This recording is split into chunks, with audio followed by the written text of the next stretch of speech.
नमस्कार। हरे कृष्ण। आज के इस भगवत गीता के 7वें सेशन में आप सबका हार्दिक स्वागत है। आप में से अधिकांश श्रोता जानते हैं कि हम भगवत गीता का क्रैश कोर्स कर रहे हैं, जिसमें आज हमारा प्रयास रहेगा कि हम बहुत ही एक महत्वपूर्ण अध्याय 7वां अध्याय उसको हम जितना हो सकेगा अधिक से अधिक डिटेल में करने का प्रयास करेंगे। जो नए श्रोता हैं उनका विशेष स्वागत करते हुए मैं बताना चाहूंगा कि ये जो सेशन है इसमें जो चैप्टर के ऊपर जो मेरा वक्तव्य रहेगा वो लगभग 1 घंटे का रहेगा, क्योंकि हमारी एवरेज ऐसी ही जा रही है कि हमें 1 घंटा लग रहा है एक पूरे चैप्टर को करने में।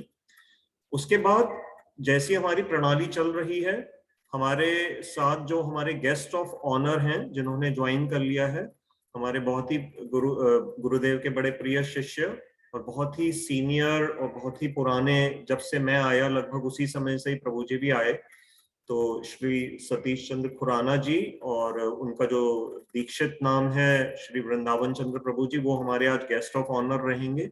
उनके बारे में मैं आपको बाद में बताऊंगा।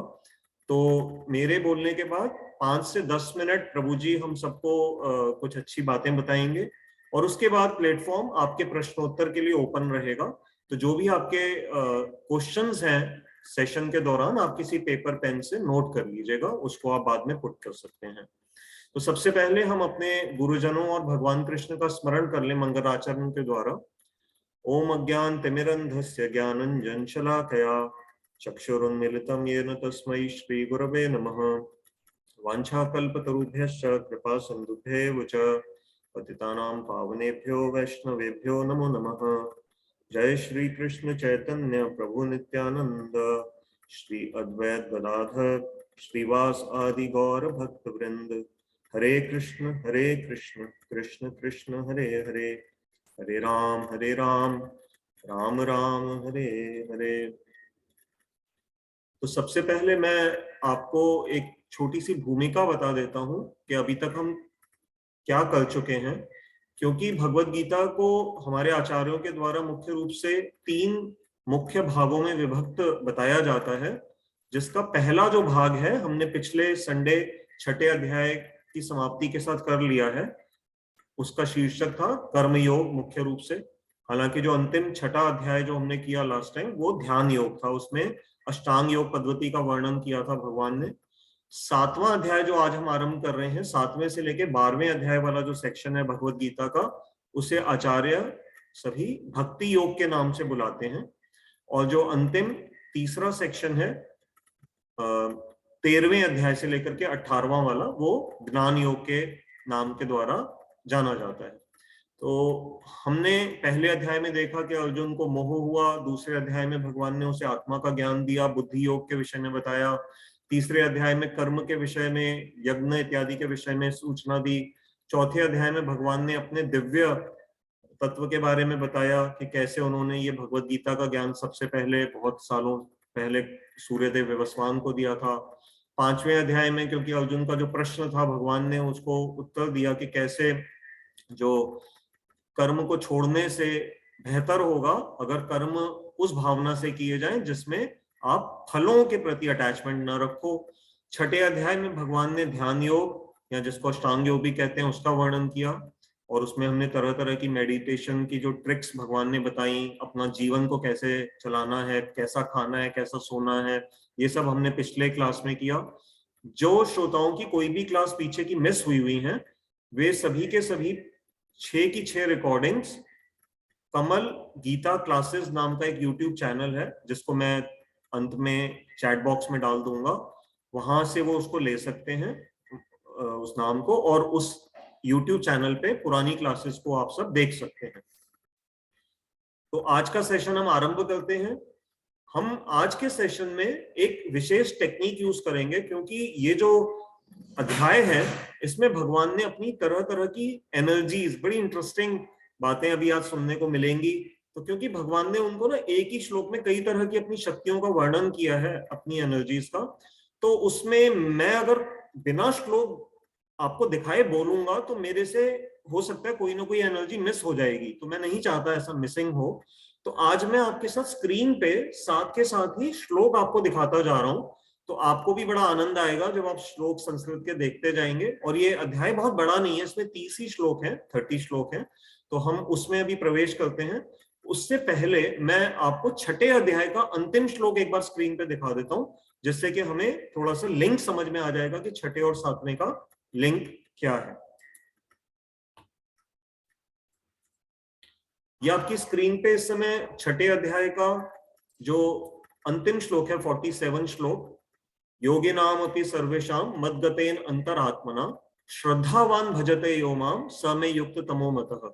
तो भगवान ने अर्जुन को इस छठे अध्याय की समाप्ति में, अंत में बताया कि सारे योगियों का, जिनका मैंने अभी तक वर्णन किया है अर्जुन, चाहे वो तपस्वी हैं, ज्ञानी हैं, कर्मी हैं, उन सब में योगी श्रेष्ठ होता है। और सारे योगियों में भी सबसे श्रेष्ठ कौन है?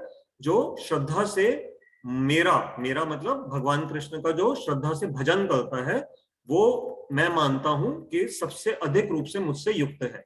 तो यहाँ क्योंकि भगवान ने खुल के एक तरह से भक्ति को मुख्य रूप से अब यहाँ पर धारा में प्रेजेंट कर दिया है, तो जो आज का 7वां अध्याय है वो इसी श्लोक को अब आगे बढ़ा रहा है, जो भगवान ने कहा ना कि श्रद्धावान भजते यो माम मद्गतेन अंतरात्मना। तो ये अंतरात्मा से कैसे भगवान के साथ जोड़ा जाता है, ये अभी आप, या युक्त तम जो आप शब्द देख रहे हैं स्क्रीन पे, ये युक्त तम मद्गतेन अंतरात्मना, ये क्या स्थिति है, इसको कैसे पाया जा सकता है, इसके क्या लक्षण हैं, ये सभी भगवान अभी 7वें अध्याय में हमें बताएंगे। इसका हिंदी अनुवाद इस प्रकार है आपकी स्क्रीन पे। मेरे मत अनुसार समस्त योगियों में भी वो योगी सर्वश्रेष्ठ हैं जो श्रद्धावान होकर मुझ में आसक्त मन के द्वारा निरंतर मुझे ही भजते हैं। तो क्योंकि भजते, भक्ति शब्द का जो रूट है वो भज धातु ही है, तो भज अर्थात भगवान का भजन करना, भगवान की भक्ति करना। हम जनरल भाषा में बहुत बोलते हैं कि वो भक्त है, पॉलिटिक्स में भी आजकल ये शब्द बड़ा यूज हो रहा है कि अगर कोई नेता का आप बहुत गुणगान करते हो तो दुनिया कहना शुरू कर देती है कि आप तो उनके भक्त हो। तो परंतु भक्त शब्द का वास्तव अर्थ क्या है, उसकी ग्रेविटी कितनी है, वो हम अभी आज के इस लेक्चर में अच्छी तरह से समझेंगे। ठीक है, तो यहाँ हमने छठे अध्याय का लिंक देख लिया 7वें के साथ। अब हम 7वें में प्रवेश करते हैं। उससे पहले मैं आपको कुछ थोड़ी सी 2-3 बातें जो इसी अध्याय से इंट्रोडक्शन बताना जरूरी है, ताकि थोड़ा सा आपको और अच्छी तरह से ये क्लियर हो जाएगा। तो देखिए, जो फोकस था ना अभी तक का, छठे अध्याय तक का, वहां पर भगवान ने ये बताया कि मटेरियल अट्रैक्शन को, जो भौतिक संसार के प्रति जीव की जो आकर्षण है, माया को जो भोगने की इच्छा है, भगवान ने प्रयास किया कि किसी तरह से जीव का ध्यान माया से हटाया जाए। और उसके लिए उन्होंने ये सत्य बात बताई कि जीव तुम आत्मा हो, तुम शरीर नहीं हो। अब जो 7वें अध्याय से भगवान का जो एक फोकस रहेगा ना, वो अब भगवान इस भौतिक संसार से ध्यान को हटाने के बजाय, एनर्जी लगाने के लिए कहने के बजाय, वो क्या कहेंगे कि एक जो दिव्य तत्व है, जो भगवान के अपने रूप में जो आकर्षण है, जो भगवान की भक्ति में जो एक स्वीटनेस है, भगवान जीवों का ध्यान अब उसकी तरफ आकर्षित करना चाह रहे हैं, एक हायर टेस्ट की तरफ, ताकि जीव को बहुत आसानी से संसार से अपनी राग को हटाने का शक्ति उसको मिल सके। तो ये फोकस अभी हम देखेंगे कि ये थोड़ा सा कैसे कैसे चेंज होगा। तो पहले 6 अध्याय में भगवान ने ज्यादा किस पे एनर्जी लगाई थी? हमारी आइडेंटिटी को ये बताने के लिए कि our identity is non material, we are not this body. अब फोकस थोड़ा सा चेंज हो जाएगा। तो इस अध्याय में ब्रॉडली 2 ही सेक्शन है। ब्रॉड में मतलब ये कि एक में तो भगवान अपने विषय में ज्ञान देंगे कि वे स्वयं कौन हैं, उनकी क्या क्या शक्तियां कैसे कार्य करती हैं, और दूसरा उस ज्ञान को कैसे एप्लीकेशन में लगाना है, उसको प्रैक्टिकली कैसे लगाना है, जिससे कि भगवान को हम अच्छे रूप से उनकी रियलाइजेशन भी कर सकें। ये ठीक वैसा ही है कि जैसे आप रेसिपी बुक घर में लेडीज कितनी भी पढ़ती रहें कि शाही पनीर कैसे बनाते हैं, पंजाबी कड़ी कैसे बनती है, सिंधी कड़ी कैसे बनती है। अब आप किताबें भली जितनी भी लेडीज पढ़ लें, परंतु क्या सिर्फ किताब, रेसिपी बुक पढ़ लेने मात्र से क्या हमारी डिश बन जाती है? नहीं। जब तक हम उस रेसिपी बुक की इंस्ट्रक्शंस को एक एक करके फॉलो नहीं करेंगे, किचन में जाकर के सारे इंग्रेडिएंट्स इकट्ठे नहीं करेंगे, गैस नहीं जलाएंगे, वैसे कुकिंग नहीं करेंगे, तो फिर हमारी सब्जी बनेगी कैसे? तो ऐसे ही बहुत सारे लोग जो सिर्फ ज्ञान ही लेते जा रहे हैं, थ्योरेटिकल नॉलेज, तो अंततः अल्टीमेटली आज भगवान उसको रियलाइजेशन वाली नॉलेज को इस 7वें अध्याय में बताएंगे। तो ये अब बड़ा इंटरेस्टिंग हिस्से अभी आएंगे, हम देखेंगे। तो पहले 6 अध्याय में भगवान ने मैटर और स्पिरिट की डायसेक्शन करी। मैटर अर्थात जड़ पदार्थ, स्पिरिट अर्थात चेतन पदार्थ जिसको हम आत्मा भी कहते हैं, उन दोनों को भगवान ने अलग अलग किया सांख्य ज्ञान के द्वारा, है ना। भगवान बताते गए कि देखो ये शरीर है, ये आत्मा है, ऐसे ऐसे उन्होंने सारे लक्षण बताए। अब क्या बता रहे हैं भगवान कि ये दोनों ही तत्व, कौन से दो तत्व? शरीर अर्थात जो जड़ तत्व है, संसार के जो तत्व हैं, और चेतना। चेतना कहां से आ रही है? आत्मा से आ रही है। भगवान अब बताएंगे कि ये दोनों ही जड़ और चेतन, ये वास्तव में मेरी ही प्रकृतियां हैं। ये बड़ा सुंदर अभी एक श्लोक आएगा। और एक और क्या फोकस रहा था अभी तक भगवान ने अर्जुन को यह समझाने का प्रयास किया कि रिनंसिएशन ऑफ एक्शन से renunciation in action is better. मतलब कार्य को छोड़ देने से बेहतर है कार्य को उस भावना से करना जिसमें फल के प्रति आसक्ति को छोड़ दिया जाए। अब भगवान फोकस आज के अध्याय से चेंज करेंगे। अब वो डिवोशन इन एक्शन को इंट्रोड्यूस करेंगे कि कार्य को कैसे करना है, भक्ति की भावना से करना है। और भक्ति क्या है, ये सभी हम धीरे धीरे समझेंगे। तो ब्रॉडली कैसे फोकस चेंज हो रहा है? Instead of freedom from being liberated, now the focus is being shifted to freedom for. कि मतलब अभी तक हम जिस चीज से बचने का प्रयास कर रहे थे, अब एक नई बात आ गई कि हमारे को एक भगवान इतनी सुंदर एक आगे तत्व के बारे में बताने जा रहे हैं कि हमें लगेगा कि हाँ, उसको पाने के लिए हम इस संसार को छोड़ने के लिए तैयार हैं। पहले पाने की बात अभी तक 6ठे अध्याय तक नहीं ज्यादा भगवान ने करी थी, तो अब 7वें अध्याय से खुल करके करेंगे। और जो उपनिषदों का जो एक महावाक्य कई लोग कहते हैं, तो तत्त्वम असि, तो तत्त्वम असि, ये एक बहुत ही प्रोमिनेंट उपनिषदों का एक ये बड़ा पावरफुल माना जाता है ये 3 शब्द। तो इसका अर्थ तो वास्तव में बड़ा गूढ़ है, आगे थोड़ा सा हम समझेंगे कभी। लेकिन तत्व, तो अभी तक भगवान ने तत्पदार्थ किसको कहते हैं? आत्म तत्व को, जीव तत्व जो है, तो उसके बारे में जो नॉलेज थी वो अभी तक भगवान ने 6 अध्याय में दे दी है। अब ये जो 7वें से 12वें वाला जो सेक्शन है, इसमें त्वम, तो तत्त्वम असि। अब इसमें सॉरी, मैंने थोड़ा सा हल्का सा एक मिस्टेक कर दी। त्वम जो आता है वो आत्मा के लिए आता है, तो उसको रिप्लेस कर लीजिएगा। जो हमने अभी 6 पहले अध्यायों में जिस ज्ञान को अभी तक भगवान ने हमें दिया है वो है त्वम पदार्थ का ज्ञान, कि जो आत्मा है उसको कह रहे हैं ना उपनिषदों में, ऋषि कह रहे हैं तत्त्वम असि। तो तत् आता है एब्सोल्यूट ट्रुथ, भगवान के लिए, परम तत्व के लिए आता है। तो तत् का ज्ञान अब इस 7वें से लेके 12वें अध्याय में आ रहा है। पहले 6 में हमने त्वम पदार्थ को भगवान ने समझाया, आत्मा के विषय ज्ञान दिया। और जो 80 जो तीसरा शब्द है इसमें, वो 13वें से लेके 18वें में जो संबंध वाली बात आएगी तो वो आएगी। तो इसीलिए ही भगवत गीता को गीतो उपनिषद भी कहा जाता है, क्योंकि उपनिषदों का ही निचोड़ इसमें और अच्छी तरह से, सभी उपनिषदों का जो निचोड़ है हमें भगवत गीता से मिल रहा है। तो अगर कोई आपसे पूछे कि भगवत गीता का वो कौन सा सेक्शन है जिसमें भगवान के बारे में सबसे ज्यादा ज्ञान दिया गया है ना, क्योंकि गीता में कई टॉपिक्स डिस्कस हैं। हमने बताया था ना आपको शुरू में कि 5 टॉपिक्स मेनली गीता में डिस्कस हुए हैं: कर्म, काल, फिर उसके बाद प्रकृति, जीव और ईश्वर।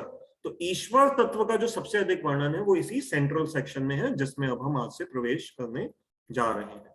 तो अब हम अपने नेट जो सेक्शंस, जो हम एक गौरांग दर्शन प्रभु जी की जो गीता सुबोधनी गाइड को रेफर कर रहे हैं, उसमें इन्होंने इस अध्याय को 5 सेक्शंस में बांटा है। तो पहला सेक्शन है जिसमें श्लोक संख्या 1 से लेके 3 तक है, जिसमें भगवान ने इसी ज्ञान की ग्लोरीज के विषय में बताया कि जो ज्ञान अभी हमें वो समझाने जाएंगे इस अध्याय में या आगे के अध्यायों में, उसका महात्म क्या है, उसको समझने से हमें फल क्या मिलेगा, ये भगवान ने पहले इन 3 श्लोकों में बताया है। तो अब मैं आपको स्क्रीन पे श्लोक दिखाने भी आरंभ कर देता हूँ, साथ साथ मैं नोट्स को भी रेफर करता रहूंगा। तो इस तरह से अब हमारी क्लास से आगे चलेगी। तो मैं आपको वो दिखा रहा हूँ स्क्रीन पे।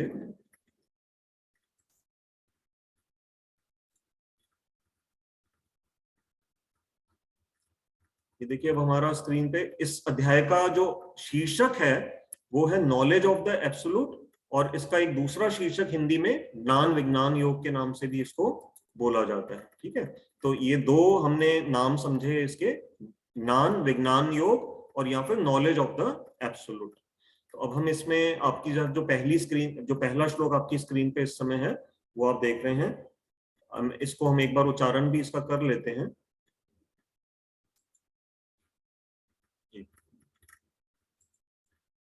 श्री भगवान उवाच मय्यासक्त मनः पार्थ योगम युञ्जन् मदाश्रयः असंशयं समग्रं मां यथा ज्ञास्यसि तच्छृणु।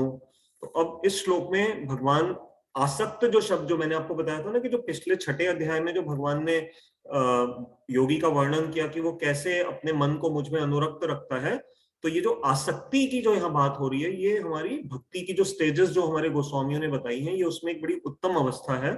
तो उसमें हम डिटेल में तो इतना नहीं जा सकते, परंतु जो भक्त सुन रहे हैं वो समझ जाएंगे कि जो आसक्ति भाव से पहले की जो अवस्था है, तो उसमें भगवान उस लेवल तक के भक्त को समझिए एक तरह से यहाँ पर इंगित कर रहे हैं। मय्यासक्त मनः पार्थ के हे पार्थ, हे अर्जुन, जिनका मन क्या है कि मुझ में पूर्ण रूप से आसक्त है, कैसे वो असंशय और समग्रम। अब यहाँ भगवान ने दो बातें कही कि तुम श्रृणु, तुम इस बात को सुनो। ये श्रृणु वर्ड बड़ा इंपॉर्टेंट है, अभी हम इसके ऊपर भी विचार करेंगे। तो असंशय और समग्र, ये आप जो स्क्रीन पे देख रहे हैं, तो इसके अनुसार हमें पता लग रहा है कि अब भगवान अर्जुन को वो एक ज्ञान देने जा रहे हैं जिसकी ग्लोरीज क्या है कि उनको इस सिर्फ बातों को सुनने मात्र से, भगवान कह रहे हैं ना कि तत्श्रृणु, इसको सुनो। तो इसको सिर्फ सुनने मात्र से, जैसे अभी हम सब भी इस समय गीता क्लास में सुन रहे हैं इसको, तो हमें सिर्फ सुनना, कहने को ये सुनना बड़ा एक इजी सी एक्टिविटी लगती है, लेकिन इसका फल बहुत है। सारा का सारा जो भक्ति साम्राज्य है वो सुनने से ही आरंभ होता है। भक्ति क्या है, यहाँ तक कि हमारी मटेरियल एजुकेशन भी है। जब हम क्लास में पहली बार भी बच्चा जब जाता है स्कूल में पढ़ने, तो टीचर कहता है कि मेरी बात ध्यान से सुनो। तो सुनना जो है वो इसलिए बड़ा महत्वपूर्ण है, और यही बात पे भगवान यहाँ पर बल दे रहे हैं। तो इसमें सुनने से होगा क्या, ज्ञान मिलेगा भगवान के बारे में, और फल क्या होगा भगवान के बारे में सुनने का, हमारे हृदय में उनके प्रति अटैचमेंट आएगी। तो संसार में भी ऐसा होता है ना कि जब कोई लड़का किसी लड़की के बारे में सुनता है कि वो ऐसी इस कॉलोनी में रहती है, इस कॉलेज में पढ़ती है, बहुत सुंदर है, बहुत गुणी है, बहुत पढ़ी लिखी है, तो सिर्फ कई बार सुनने मात्र से हृदय में एक किसी के प्रति आकर्षण उत्पन्न हो जाता है। और फिर उस आकर्षण के बाद जब आप रियलिटी में उनको देखते हो अपनी आंखों से, और सचमुच अगर आप ऐसा उस व्यक्ति को पाते हो, तो फिर आपकी उसके प्रति आसक्ति बढ़ती है। तो संसार में जिस तरह से ऐसे आकर्षण का प्रिंसिपल कार्य करता है, वैसे ही भगवान के विषय में भी यही टेक्निक काम करती है, क्योंकि इंद्रियां तो वही हैं। इन्हीं इंद्रियों से आप संसार के गाने सुन लें, या हम इसी इंद्रियों से गीता और भागवतम का ज्ञान सुन लें। तो यहाँ पर भगवान ने जो आरंभ किया है, अब जो छठे अध्याय में भगवान ने मन को फिक्स करने का तरीका बताया था, वो बड़ा टफ था। उसमें क्या था कि योगी एक निर्जन स्थान में चला जाए, एकांत में, वहां आसन पे बैठे और फिर आंखें आधी बंद रखे, क्योंकि पूरी बंद करेंगे तो नींद आ जाएगी, नाक पे ध्यान करे और अपने हृदय पे फिर आप परमात्मा का ध्यान करें। तो ये बड़े टफ हैं, प्रैक्टिकल नहीं थी ये स्टेप्स, हमने देख लिए थे पिछली क्लास में। तो अब भगवान एक डिफरेंट टेक्निक बता रहे हैं कि कैसे मन को तुम बजाय उतने टफ तरीके से कंट्रोल में लाने के, मैं तुम्हें इजी तरीके बता रहा हूं जो करने में भी अच्छे भी लगेंगे, इजी भी हैं और करने में भी आनंद आएगा। तो ये तरीका भगवान बता रहे हैं कि सुनो, मेरे बारे में सुनो इस ज्ञान को।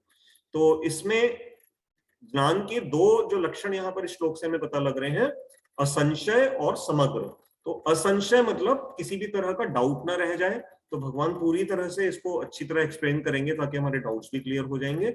और समग्र रूप से, तो जितना भी मैक्सिमम मतलब नॉलेज भगवान देंगे, जितनी हमारी कैपेसिटी है उसके अनुसार ही देंगे, तो उससे हमारे को ये पूर्ण रूप से ये ज्ञान हमारे को इसमें मिल रहा। अब हम दूसरा श्लोक देखते हैं।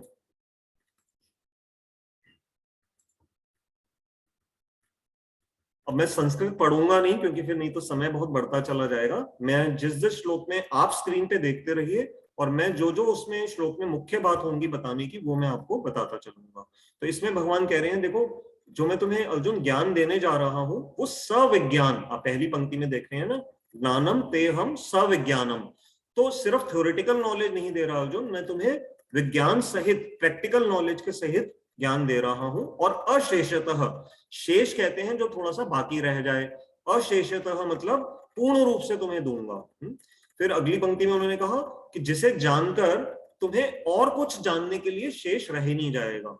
तो आपके मन में एक प्रश्न आ सकता है कि अगर भगवान इतना ज्ञान इन आगे के अध्यायों में देने वाले हैं, तो क्या इससे हमें संसार की, ब्रह्मांड की, भगवान की सारा ज्ञान मिल जाएगा? तो इसका उत्तर हाँ भी है और नहीं भी है। क्यों नहीं भी है और हाँ भी है, दोनों को इसको हम थोड़ा समझ लें। क्योंकि अब कोई कहे कि जी क्या, अगर भगवान कह रहे हैं कि सारा का सारा ज्ञान मैं तुम्हें दे रहा हूं, अब कोई चैलेंज करे कि इसमें आईआईटी में जो हमें केमिस्ट्री की क्लास में जो फॉर्मूले बताए जाते हैं वो तो गीता में बताए नहीं गए हैं, तो क्या फिर ये कैसे पूरा ज्ञान हो गया? हमें तो पूरा ज्ञान तो मिला नहीं। तो ये बात भी ठीक है, इसलिए मैंने कहा कि पूरा है भी और नहीं भी है। पूरा कैसे है, आइए इसको समझे। हमारे आचार्य समझाते हैं कि ज्ञान दिया किसको जा रहा है? हमारी जैसे बद्ध जीवों को दिया जा रहा है। और क्योंकि जीव में और भगवान के मेमोरी कैपेसिटी में अनलिमिटेड अंतर है, जीव की मेमोरी कैपेसिटी धारण करने की शक्ति लिमिटेड है भगवान के कंपैरिजन में, तो जितनी हमारी क्षमता है, और हमारे प्रतिनिधि कौन है इस समय गीता में? अर्जुन स्वयं है। तो जितना ज्ञान एक जीव की भांति अर्जुन ग्रहण कर सकते थे और उनके माध्यम से हम ग्रहण कर सकते हैं, उतनी कैपेसिटी का ज्ञान भगवान ने दे दिया है। तो उस सेंस में ये पूर्ण है, क्योंकि हम जितना एब्जॉर्ब कर सकते हैं, जितना हम समझ सकते हैं, हमारे लेवल तक के लिए पूर्ण ज्ञान दे दिया गया है। इसके अलावा अगर जो बातें जानने योग्य हैं, जैसे सृष्टि कैसे बनी, अब सृष्टि कैसे बनी इसको आप जितनी भी बार हमारे शास्त्रों में पढ़ लीजिए, जैसे श्रीमद् भागवतम में शायद 5वें स्कंद में इसका वर्णन आता है सृष्टि कैसे बनी, हम कितना भी उस पे अपनी इस जड़ बुद्धि से प्रवेश करने का प्रयास करते हैं, जनरली हम नहीं समझ पाते हैं, अधिकांश लोग। तो क्यों? क्योंकि सृष्टि बनाना इत्यादि के पीछे जो नॉलेज है, अब उसके लिए ब्रह्मा जी को भी भगवान विष्णु ने तपस्या करवाई और फिर उनके माध्यम से उस विशेष शक्ति के द्वारा ब्रह्मा जी ने सृष्टि करी। तो हम ब्रह्मा जी की लेवल तक या सरस्वती जी के लेवल तक हमारा ज्ञान इस सेंस में, इस बद्ध जीवन में, इस छोटे से समय में नहीं पहुंच सकता। उसके फिर अलग टेक्निक्स हैं कि वहां तक हम कैसे पहुंच सकते हैं। तो हमें इसलिए भगवान ने कहा कि मैं तुम्हें जो ज्ञान दे रहा हूं ये पूर्ण, यहां पर इसलिए भगवान ने शब्द बताया कि तुम्हारे लिए इसके अलावा और कुछ जानने योग्य शेष नहीं रह जाएगा। तो अब हमने एक इसमें विशेष जो ज्ञान और विज्ञान देखा, तो आप इसमें इंग्लिश में ट्रांसलेशन में देख रहे हैं फिनोमेनल एंड न्यूमिनस नॉलेज। तो ये जो थोड़ा जिनको इंग्लिश में इंटरेस्ट है वो इन वर्ड्स को आप चेक कर सकते हैं। फिनोमेनल नॉलेज जो होती है उसमें क्या होता है कि भगवान की जो एनर्जीज हैं उनका ज्ञान आता है, जड़ीय शक्ति भी और एक तरह से स्पिरिचुअल एनर्जी का भी ज्ञान उसमें आ जाता है। परंतु जो न्यूमिनस वर्ड आया है, numinous knowledge refers to knowledge about God himself, उनकी स्वीटनेस, उनका रिलेशनशिप, उनके अंदर जो अट्रैक्शन है, ये जो इसलिए भगवान ने इस अध्याय में उन्होंने कहा ज्ञान और विज्ञान दोनों शब्द यूज किए। अब किसी के मन में एक प्रश्न आ सकता है कि भाई कई बार लोग जानना चाहते हैं कि जो हमारा वैदिक वांग्मय है, जैसे भगवत गीता है, हमारे उपनिषद इत्यादि हैं, और संसार में जो दूसरे धर्मों के जो ग्रंथ हैं, तो क्या उनमें कुछ फर्क है ज्ञान का? क्योंकि कई बार होता है हमने इतना पढ़ा नहीं है, हमने दूसरों के ग्रंथों को, तो कई बार हम थोड़ा बहुत ही जानते हैं उनके बारे में। तो उसमें ध्यान से समझने वाली बात यह है कि एक तो उन ग्रंथों में अधिकांश रूप से ऐसा जनरली नहीं कहा गया है कि ये ज्ञान पूर्ण रूप से दिया जा रहा है आपको, सुनने वाले को। वहां पर कहीं ना कहीं ऐसे हिंट दे दिए गए हैं कि इसके अलावा भी बहुत सारी ऐसी बातें हैं जो आपको अभी नहीं बताई जा रही। परंतु वैदिक वांग्मय में, जैसे हम अभी गीता में ही देख रहे हैं, भगवान कह रहे हैं कि मैं तुम्हें समग्र ज्ञान दे रहा हूं। तो एक तो ये अंतर थोड़ा सा आप समझ सकते हैं इसमें। और दूसरा ये भी एक अंतर है कि दूसरे ग्रंथों में, दूसरे धार्मिक ग्रंथों में अधिकांश रूप से भगवान की पर्सनैलिटी, भगवान के बारे में ज्ञान बहुत लिमिटेड है, ज्यादा खुल के नहीं दिया गया है कि वो कौन है, कहाँ रहते हैं, उनका नाम इत्यादि क्या है, उनके अंदर और क्या क्वालिटीज हैं। तो थोड़ा सा अगर है भी तो बहुत सूत्र रूप में, बहुत लिमिटेड रूप में दिया गया है। और यहाँ पर जो वैदिक ज्ञान है इसमें ये बातें बहुत अच्छी तरह से खोल कर करके पूरी बातें बताई गई हैं।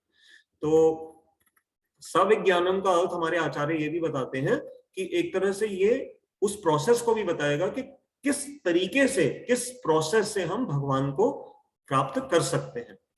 और अधिकांश जो दूसरे धर्मों के ग्रंथ है, फिर उसमें क्या कंटेंट है, उनमें जनरली मोरालिटी विषय के ऊपर अधिक टीचिंग्स हैं कि ये करना चाहिए, ये नहीं करना चाहिए। तो थोड़ा ये बहुत अच्छा है, बहुत अच्छी बातें हैं, जरूरी हैं समाज के लिए। और थोड़ा सा उनमें फियर ऑफ गॉड फैक्टर को अधिक हाईलाइट किया गया है। भगवान से थोड़ा सा डर का भाव अधिक है दूसरे धर्म के ग्रंथों में, जो कि यहाँ पर अभी प्रेम का जो भाव जो वैदिक वाङ्मय में नजर आता है वो थोड़ा सा वहां पर मिसिंग सा लगता है।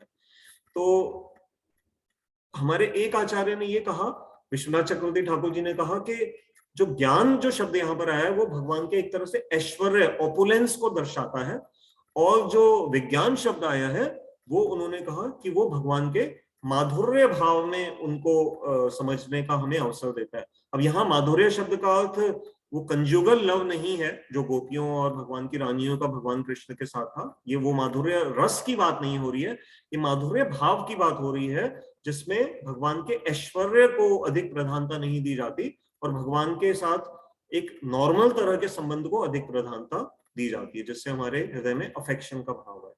ठीक है, तो ये हमने समझा। अब आप में से कई ऐसे श्रोता हैं, मैं जानता हूं, जिनके मन में एक कभी कभी प्रश्न आता होगा कि अगर भगवत गीता में भगवान कह रहे हैं कि मैंने सारा ज्ञान दे दिया, तो हमारे गुरुजन हमारी अपनी क्लासेस में हमें कई बार समझाते हैं कि जो गीता है वो तो भाई है तुम्हारी क्या है, मतलब जैसे बिगनर कहा जाता है कि बिगनर्स के लिए गीता है, और जो श्रीमद् भागवतम है वो पोस्ट ग्रेजुएट लेवल की स्टडी है, और जो चैतन्य चरितामृत है वो डॉक्टरेट लेवल की स्टडी है। तो चैतन्य चरितामृत जो आप पहली बार शब्द सुन रहे हैं, मैं बता दूं, वो चैतन्य महाप्रभु जी के बारे में श्री कृष्णदास कविराज गोस्वामी जी ने एक बड़ा अच्छा ग्रंथ बंगला भाषा में रचा है, तो वो है। तो हमारे यहाँ पर जो हमारे आचार्य ये समझाते हैं, तो फिर आपके मन में प्रश्न आएगा कि प्रभु जी ये फिर कैसे हुआ कि एक तरफ से तो भगवान कह रहे हैं मैंने सारा ज्ञान दे दिया, और हमारे गुरुजन तो ये बताते हैं कि गीता में समझिए कि जैसे ग्रेजुएट लेवल की स्टडी है, भागवतम फिर पोस्ट ग्रेजुएट है और वो है। तो इसमें ये हम कैसे इसको समझेंगे, इन बातों को, ये जो कॉन्फ्लिक्ट आ रहा है, तो इसको देखिए ऐसे समझ लीजिए शॉर्ट में कि भगवत गीता में भगवान ने आइडेंटिटी ऑफ गॉड को रिवील किया है कि भगवान भगवत तत्व है क्या, उनके बारे में नॉलेज दी है। वो नॉलेज एक तरह से गीता में फुल है। ठीक है, तो इसलिए भगवान कह रहे हैं कि वो ज्ञान पूर्ण रूप से मैंने अर्जुन तुम्हें दे दिया। श्रीमद् भागवतम जो भागवत पुराण है, जो बहुत बड़ा ग्रंथ है, 18,000 श्लोकों का, 12 स्कंद है उसमें, तो श्री व्यासदेव जी ने जब उसको रचा, उसमें नारद जी के निर्देश अनुसार उसमें उन्होंने भगवान की एक्टिविटीज का वर्णन किया। तो गीता में भगवान की आइडेंटिटी के बारे में बताया, श्रीमद् भागवतम में भगवान की एक्टिविटीज के बारे में बताया, तो उस सेंस में वो फिर कंप्लीट नॉलेज है। अब चैतन्य चरितामृत जो है वो पोस्ट ग्रेजुएट स्टडी क्यों कही जाती है, क्योंकि उसमें भगवान के मन और इमोशंस को बताया गया कि जब कृष्ण भगवान के हृदय में ये प्रश्न आए कि गोपियां और राधा जी विशेष करके मेरे रूप को देख करके इतना मेरे प्रति आकर्षित हो जाती हैं, तो मेरे रूप में ऐसा क्या आकर्षण है, उनके प्रणय की महिमा क्या है, और मेरे रूप का आस्वादन करके उनको किस आनंद की अनुभूति होती है। ये 3 प्रश्नों का जब जवाब भगवान कृष्ण चाहते थे, तो वो चैतन्य महाप्रभु के रूप में आए, और उनके इस इमोशंस का, इन भावनाओं का जो बड़ा आंतरिक वर्णन, बड़ा हाई क्लास वर्णन किया गया, वो चैतन्य चरितामृत में किया गया। तो Gita is about identity of God, Shrimad Bhagavatam is about activity of God, and Chaitanya Charitamrita is about heart and mind of God. तो इससे आप समझ सकते हैं कि कहां पर ये बताया गया है। तो ये जो ज्ञान और विज्ञान को कहां कहां पर अभी भगवान हमें समझाते जाएंगे। ज्ञान जो है वो चैप्टर 7, और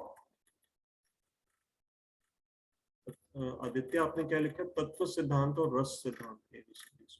आपका क्वेश्चन चैट समझ नहीं आया, आप मुझे बाद में चैतन्य ये बता देना आदित्य। तो ज्ञान का जो है 7वां और 8वें अध्याय में तो भगवान ने ज्ञान का वर्णन किया है।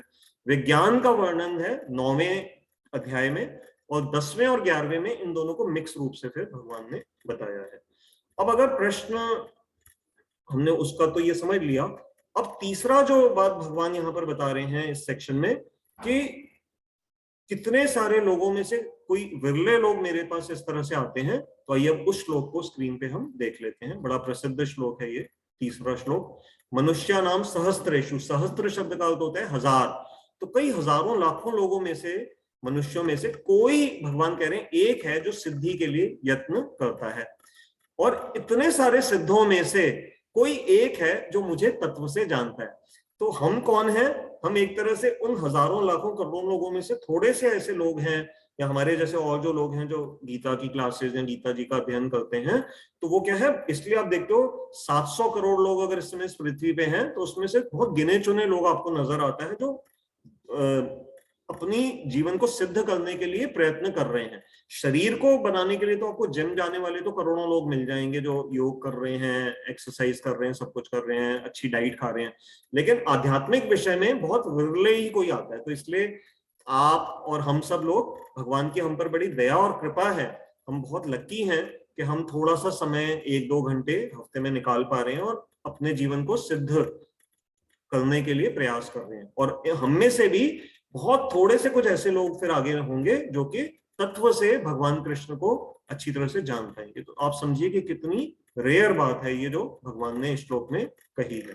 तो यहाँ सिद्धि से जो शब्द आ रहा है, सिद्धि का अर्थ आप कहें कि क्या है सिद्धि, क्या मतलब किसी बहुत अमीर आदमी की तरह घर बनाना है, या किसी बहुत सुंदर व्यक्ति की तरह रूप चाहिए? नहीं, ऐसा नहीं है। सिद्धि का अर्थ यहाँ पर क्या है, लिबरेशन, इस जन्म मृत्यु के संसार से मोक्ष के पथ पे अग्रसर होना। और भगवान के मुख्य तो सिद्धि फिर यह है कि जब हम भगवान के प्रेम को पाते हैं।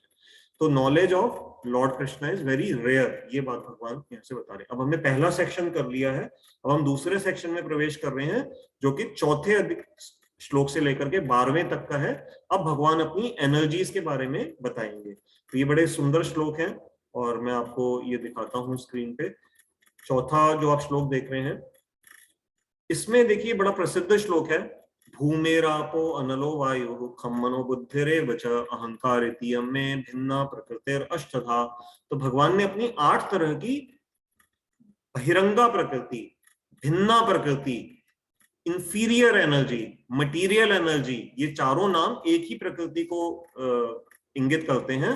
तो सबसे पहला शब्द आपकी स्क्रीन पे आप देख रहे हैं, भूमि। भूमि मतलब अर्थ, आपह मतलब वाटर, अनल मतलब फायर, वायु मतलब एयर, खम मतलब आकाश। तो ये जो 5 हैं, ये तत्व कौन से हैं?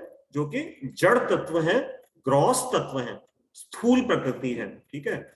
और जो बाद में 3 बताए हैं, मनो, बुद्धिर एव और अहंकार, ये भी हैं तो जड़ ही, लेकिन ये सटल हैं, ये सूक्ष्म जड़ तत्व हैं। तो इन 5 ग्रॉस तत्वों को मिलाकर के और इन 3 सटल तत्वों को मिलाकर के, सूक्ष्म तत्वों को मिलाकर के भगवान कह रहे हैं कि ये मेरी अष्टधा प्रकृति है जो कि भिन्ना है। अब यहाँ आचार्य ने 2 तरह से इस भिन्ना शब्द को बताया है। भिन्न मतलब होता है सेपरेटेड। तो एक स्ट्रीम ऑफ आचार्य हैं, वो कहते हैं कि यहाँ जो भिन्न शब्द का अर्थ आ रहा है कि क्योंकि ये 8 तरह की है, तो भिन्ना शब्द को उन्होंने इस तरह से बताया कि क्योंकि ये 8 तरह की है इसलिए भिन्ना शब्द आया है। और कुछ आचार्यों का ये कहना है कि क्योंकि ये भगवान की भिन्ना प्रकृति है, तो भगवान से सेपरेटेड एनर्जी है, इसलिए ये भिन्ना शब्द आया है। वैसे दूसरा है, दोनों विचार अपने ठीक है, परंतु हमारे समझने के लिए दूसरी वाली अंडरस्टैंडिंग ज्यादा अच्छी है, जो प्रभुपाद जी ने भी उसको इसी तरह से बताया है।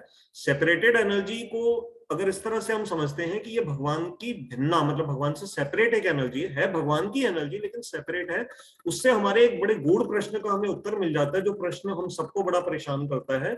हम सोचते हैं कि अगर भगवान है संसार में, तो फिर इस संसार में इतना कष्ट क्यों है, दुख क्यों है? ये प्रश्न हम में से बहुत अधिकांश लोगों को ये तंग करता है।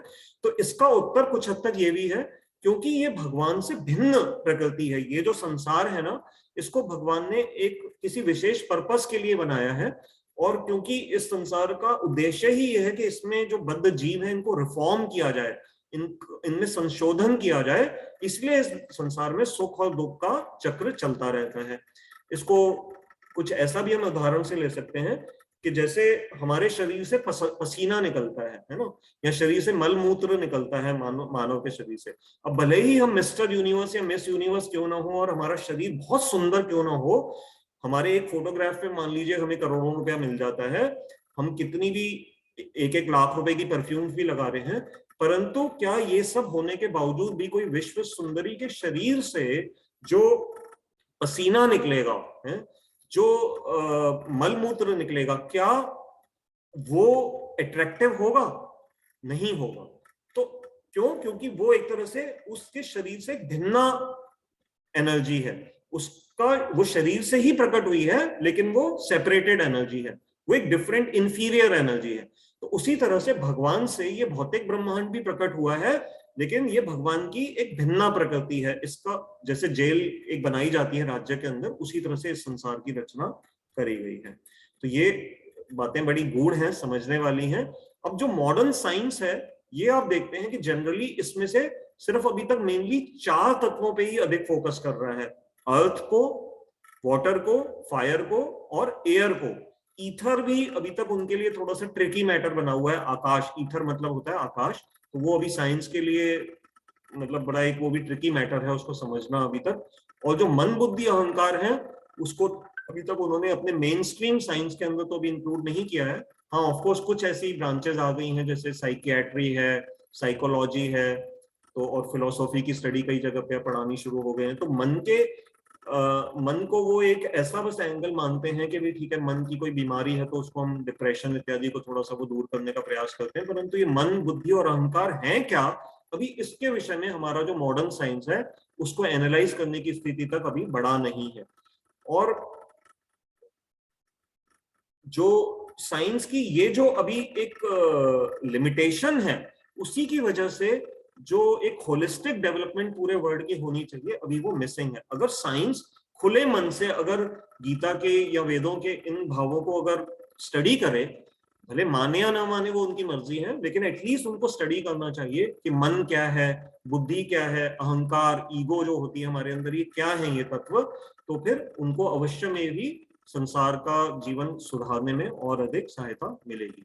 अब हम 5वां श्लोक देखते हैं स्क्रीन पे। इसमें भगवान अब जड़ तत्व से एक सुपीरियर एनर्जी को बारे में बता रहे हैं, अपरा, वो मतलब अपरेयम, तो विद्धिम प्रकृतिम विद्धिम में पराम, तो परा प्रकृति के विषय में बता रहे हैं। पहले वाली जो थी वो अपरा प्रकृति थी, अब परा प्रकृति के बारे में बता रहे हैं। वो परा प्रकृति क्या है? जीव भूताम महाबाहो, जिनके द्वारा इस संसार को धारण किया जा रहा है। तो ये जीव शक्ति कौन है? ये हम सब हैं, आप हैं, मैं हूं, इस संसार के रहने वाले जितने भी हम प्राणी हैं, भले वो पशु पक्षी पेड़ इत्यादि, कीड़े मकोड़े, मछलियां, जंगल में रहने वाले प्राणी, ये सब क्या है? इनके शरीर के अंदर, सबके अंदर जो आत्मा है, उसी का ही भगवान यहाँ पर वर्णन करें। अब ये सुपीरियर एनर्जी क्यों है? हम क्यों सुपीरियर हैं? क्योंकि हमारे अंदर चेतना है, कॉन्शियसनेस है, फीलिंग है, विलिंग है, डिजायर है, जो कि जड़ तत्व के अंदर नहीं है ना। आप इस टेबल को जोर से थप्पड़ मारे तो टेबल कुछ नहीं कहेगी, लेकिन आपके घर में कोई पेट डॉग है, आप उसको जोर से थप्पड़ मारिए, वो आपसे नाराज हो जाएगा। आप अपने बच्चे को डांट लगा देंगे, बच्चे नाराज हो जाते हैं। तो ये जो चेतन तत्व के जो गुण हैं, ये भगवान बता रहे हैं कि ये इसकी वजह से सुपीरियर एनर्जी है। और शब्द आया धार्यते जगत, कि इनके द्वारा जगत को धारण किया जाता है।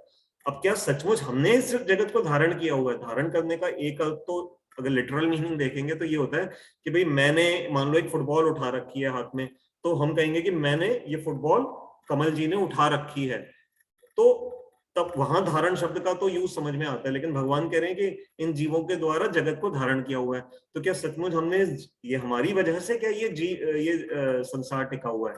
तो ये धारण शब्द का ये नहीं है कि हम इसको मेंटेन या कंट्रोल कर रहे हैं, ये हमारी वजह से क्रिएट किया गया है। ये धारण शब्द का यहाँ पर अर्थ है। क्योंकि अगर हम रिबेलियस अपना नेचर छोड़ करके भगवान के प्रति समर्पित हो जाएं, तो फिर इस संसार की कोई आवश्यकता ही नहीं रहेगी। जैसे स्टेट जेल को तब तक मेंटेन करती है जब तक कैदी हैं। अगर सारे के सारे कैदी अच्छे हो जाएं, तो फिर राजा को जेल के ऊपर खर्चा करने की कोई आवश्यकता नहीं। तो ये यहाँ पर बात समझने की। मैं 1-1 मिनट का बीच में पॉज इसलिए लेता हूँ क्योंकि जो मेरे नोट्स भी कुछ बने हुए हैं, तो मुझे वो अलग से वो भी देखने पड़ते हैं। मैं इसलिए थोड़ा सा इनको दोनों को चला के चलता हूँ। अच्छा, अब जो चेतना का जो गुण है, तो ये चेतना कैसे समझ में आती है? फ्री विल से समझ में आती है। फ्री विल अपने आप में बड़ा गूढ़ विषय है, हम इस समय तो यहाँ नहीं जा सकते। तो जो मॉडर्न साइंस आजकल रोबोट्स बनाता है, अब तो आपको घरों में भी रोबोट मिलने लग गए हैं। आप चाहें तो घर में वैक्यूम क्लीनिंग रोबोट्स आजकल मिल रहे हैं, 10-15-20 हजार का आ गया है। आप अपने घर में पोछा इत्यादि भी उससे लगवा सकते हैं। तो अब आप देखेंगे धीरे धीरे हमारे घरों में रोबोट्स का प्रवेश होगा, बहुत ज्यादा बढ़ेगा। तो रोबोट्स और हमें अंतर क्या होता है कि हमारे अंदर तो चेतना होती है ना। तो रोबो को तो एक प्रोग्राम कंट्रोल करता है।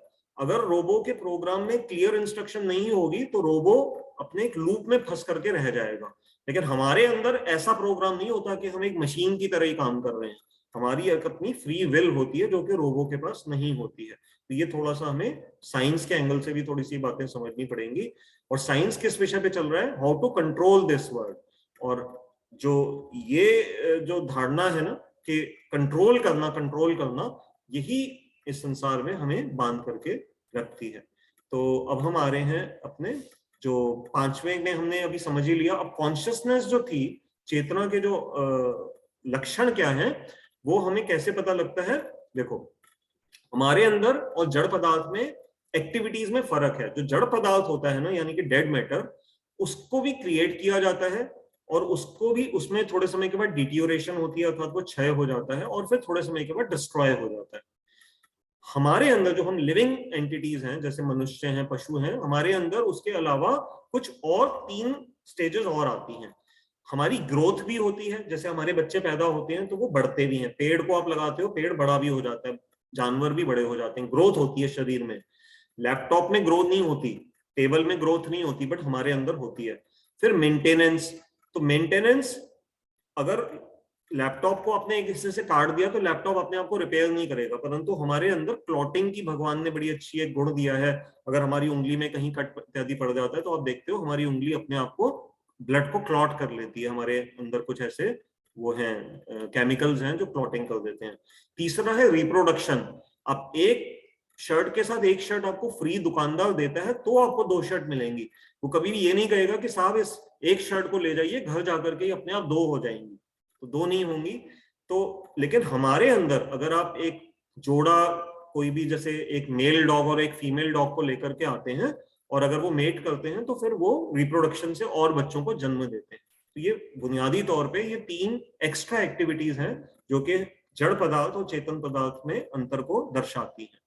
ठीक है, तो अब आ रहे हैं हम 6ठे श्लोक के ऊपर। इसमें भगवान बता रहे हैं कि ये सारे के सारे जो क्रिएटेड बीइंग्स हैं, ये सब किसकी, कहां से आ रहे हैं। भगवान कह रहे हैं मैं इनका सोर्स हूं, I am the source of both of these 2 natures. और जितना भी ये सब कुछ है, इसका मैं ओरिजिन भी हूं।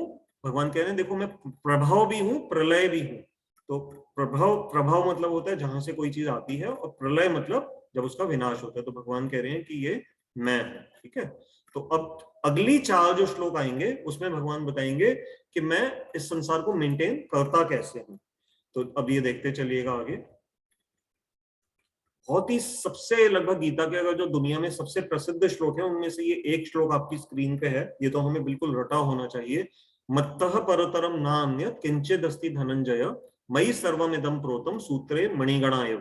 तो ये भगवान की एक डिक्लेरेशन है जिसमें भगवान कृष्ण बता रहे हैं कि मुझसे श्रेष्ठ, मत्तः परतरम, मेरे से और श्रेष्ठ कहीं पे भी, ना अन्यत किंचित अस्ति, कुछ भी मुझसे श्रेष्ठ नहीं है हे धनंजय। और मैं संसार में कैसे हूं, मेरे द्वारा ही सब कुछ रचा गया है। लेकिन मैं कैसा हूं, जैसे मणियों का एक हार हो, नेकलेस हो, और उसमें जैसे छुपा हुआ एक धागा होता है, अगर वो धागा नहीं हो तो सारी की सारी माला टूट करके जमीन पे गिर जाएगी। तो भगवान उस उदाहरण से बता रहे हैं कि मयि सर्वम इदं प्रोतम सूत्रे मणिगणा इव। तो ये जो सूत्रे मणिगणा इव है, तो इससे पता लगता है कि सारी की सारी जो सृष्टि है वो भगवान उसमें किस तरह से बीच में छुपे हुए हैं। इसमें एक बड़ा इंपॉर्टेंट, हमारा समय इतना कम पड़ जाता है इतनी बातें समझने की हैं, एक बड़ा इंटरेस्टिंग इंग्लिश में तो शब्द है ट्रांसेंडेंस एंड इमेनेंस।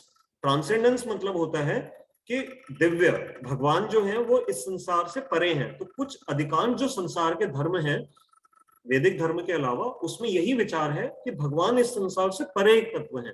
लेकिन जो हमारा वैदिक नॉलेज है, जैसे गीता का जो ज्ञान है, इसमें ट्रांसेंडेंस के अलावा भगवान को इमेनेंस के हिसाब से भी देखा जाता है। इमेनेंस का मतलब होता है कि भगवान इस संसार के अंदर भी विद्यमान है। इसलिए हमारे यहाँ वेदों में जो बातें आती है ना कि भगवान कण कण में विद्यमान है, भगवान तो पत्ते पत्ते को भी कंट्रोल करता है, ये सब बातें भगवान की इमेनेंस को बताती हैं। तो ये जो इमेनेंस वाला भाव है, ये हमें इस श्लोक से पता लग रहा है। ट्रांसेंडेंस भी पता लग रही है और इमेनेंस भी इस श्लोक से हमें पता लग रही है। तो अब हमने देखा, अब 8वें में हम आते हैं। रसोहम। जब मैं लगभग शायद 10वीं क्लास में था, 1986 की बात है, बहुत पुरानी बात, तब मैंने सबसे पहले अपने स्कूल से एक ऐसी भगवत गीता की एक एडिशन लाइब्रेरी से इशू करा ली। मुझे समझ नहीं कुछ आया था, 10वीं क्लास का बच्चा उस समय क्या समझेगा, लेकिन जब मैं इन चैप्टर्स में पहुंचा और मैंने ये कुछ श्लोक पढ़े, जैसे अभी स्क्रीन पे आप देख रहे हैं, इसमें भगवान अपने ओपुलेंसेस के बारे में बता रहे हैं कि मैं संसार में देखो कहाँ कहाँ पर हूं। तो जब जैसे अभी हम इसको पढ़ रहे हैं, रसो हम अपसु कौन्तेय, तो जल में रस मैं हूं, शशि और सूर्य, चंद्रमा और सूर्य का प्रकाश मैं हूं, सारे वेदों में जो प्रणव ओम का साउंड है, ओम का जो शब्द है वो मैं हूं, और पुरुषों में पौरुष मैं हूं। तो जब मैं बहुत छोटा था तो मैंने सिर्फ जब ये श्लोक पढ़े थे तो मुझे बस भगवान कृष्ण में एक छोटी सी अट्रैक्शन उस समय, वो एक चिंगारी समझे लग गई थी। और उसके बाद ही फिर भगवान ने कृपा कर करके फिर भक्तों से मिलवाया, और फिर मैंने प्रभुपाद जी की गीता पढ़ी, फिर मैं गुरुजनों के संपर्क में आया गौड़िया मठ में। तो इस तरह से इन श्लोकों ने बड़ा आकर्षित किया था। अब भगवान कह रहे हैं कि मैं वाटर का टेस्ट हूं। अब आप में से कई जो साइंस का दिमाग अधिक रखते हैं, आपको ये प्रश्न आएगा कि हमें तो स्कूल कॉलेज में यही सिखाया गया कि वाटर इज टेस्टलेस, और भगवान कह रहे हैं कि मैं जल का रस हूं। तो ये कैसे इन बातों को समझेंगे? तो देखिए, जल का रस क्या होता है, एक एक दुनिया में एक बीमारी है। उस बीमारी में क्या होता है कि उन लोगों की ना जीभ पे थूक नहीं पैदा होती, और बिना थूक की उपस्थिति के आप उनको रसगुल्ला खिला दो या कोई बहुत कड़वी चीज भी खिला दो, उनको उसकी कोई टेस्ट नहीं आता। ठीक है, ये एक रिकॉग्नाइज बीमारी है। तो हम लोग इस विषय में कई बार सोचते नहीं है। तो वो जो थूक है, थूक क्या है, पानी की ही एक फॉर्म है ना। तो अब आप समझिए कि पानी या जो थूक है वो ये कार्य रोल प्ले कर रही है, जिसकी वजह से टेस्ट की हमें अनुभूति होती है। अब आपको, अब जैसे गर्मियां आएंगी नॉर्थ इंडिया में और आपको प्यास लगेगी, अब जो प्यास आपकी पानी पीने से बुझती है, जो उस समय आपको एक तृप्ति मिलती है, वो आपको किसी भी तरह की हाई महंगी से महंगी कोल्ड ड्रिंक पीने से या कार्बोनेटेड कोई भी ड्रिंक पीने से आपको प्यास नहीं बुझती। प्यास आपको शुद्ध जल से ही बुझती है। तो भगवान कह रहे हैं कि ये जो जल का जो रस है ये मैं हूं। तो इसलिए एक तरह से भगवान वैज्ञानिकों को चैलेंज भी कर रहे हैं कि तुम कहते हो कि जल में रस नहीं है, टेस्ट नहीं है, लेकिन उस बिना टेस्ट के तुम कोई भी दुनिया की चीज को चख तक नहीं सकते। फिर शब्द खे, तो जो आकाश की उपस्थिति वैज्ञानिक लोग नहीं ठीक से समझ पाते हैं। तो जो शब्द, ये जो इस श्लोक से आप देख रहे हैं ना, शब्द खे, तो शब्द खे जो है, इससे पता क्या लग रहा है कि साउंड जो है वो ट्रेवल करती है ईथर में, आकाश में ट्रेवल करती है। तो क्योंकि साउंड को ट्रेवल करने के लिए जो एक एलिमेंट चाहिए वो आकाश है, उसी से हमें आकाश के होने की जो प्रेजेंस है उसकी अनुभूति का हमें ज्ञान होता है।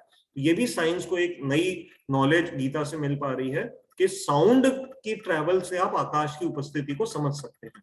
और पौरुषम, पौरुषम अर्थात मनुष्यों में, पौरुष शब्द का उसमें स्त्रियां भी आ जाती हैं।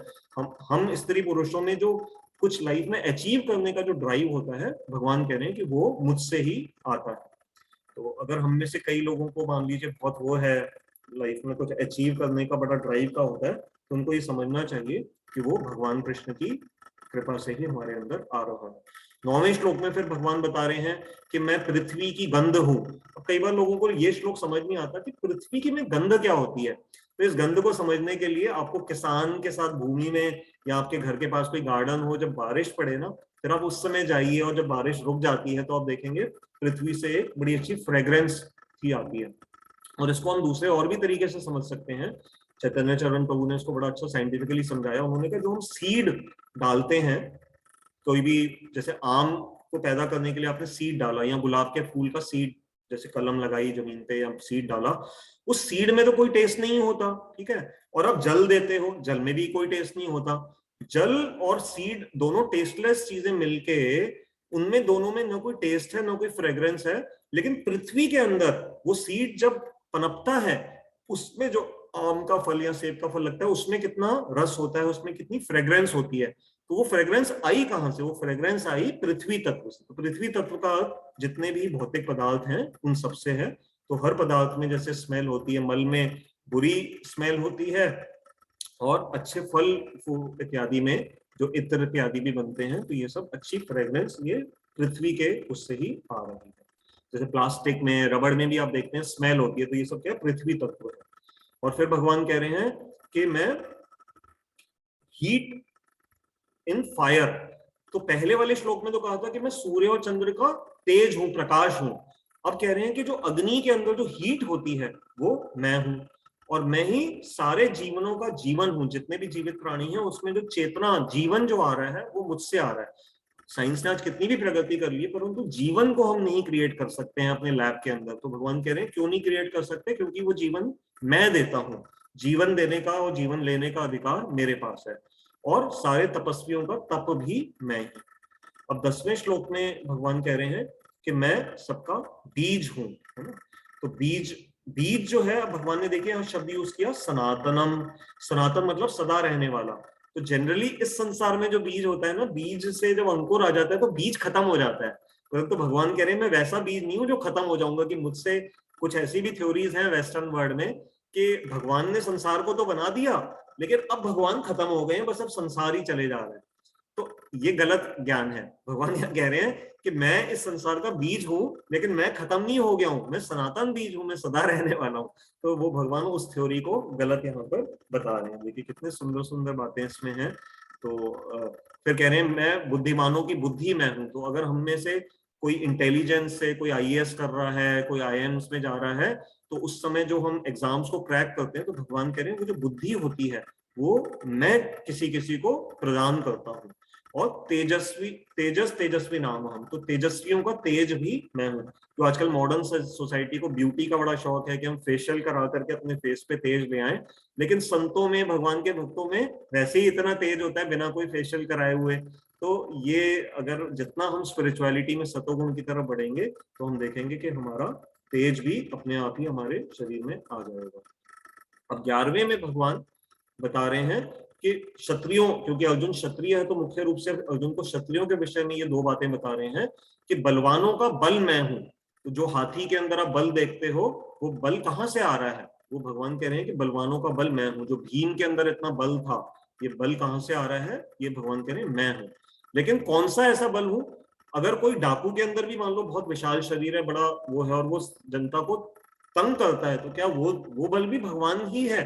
नहीं, वो भगवान कह रहे हैं कि उन्होंने कहा काम राग विवर्जितम, कि जो अपनी कामनाओं की पूर्ति के लिए और अपने राग के से जो दूषित नहीं है, वो वाला बल हो, जो कि संसार में भगवान या भक्तों की या समाज के कल्याण की सेवा के लिए जिस बल को लगाया जाए वो मैं हूं।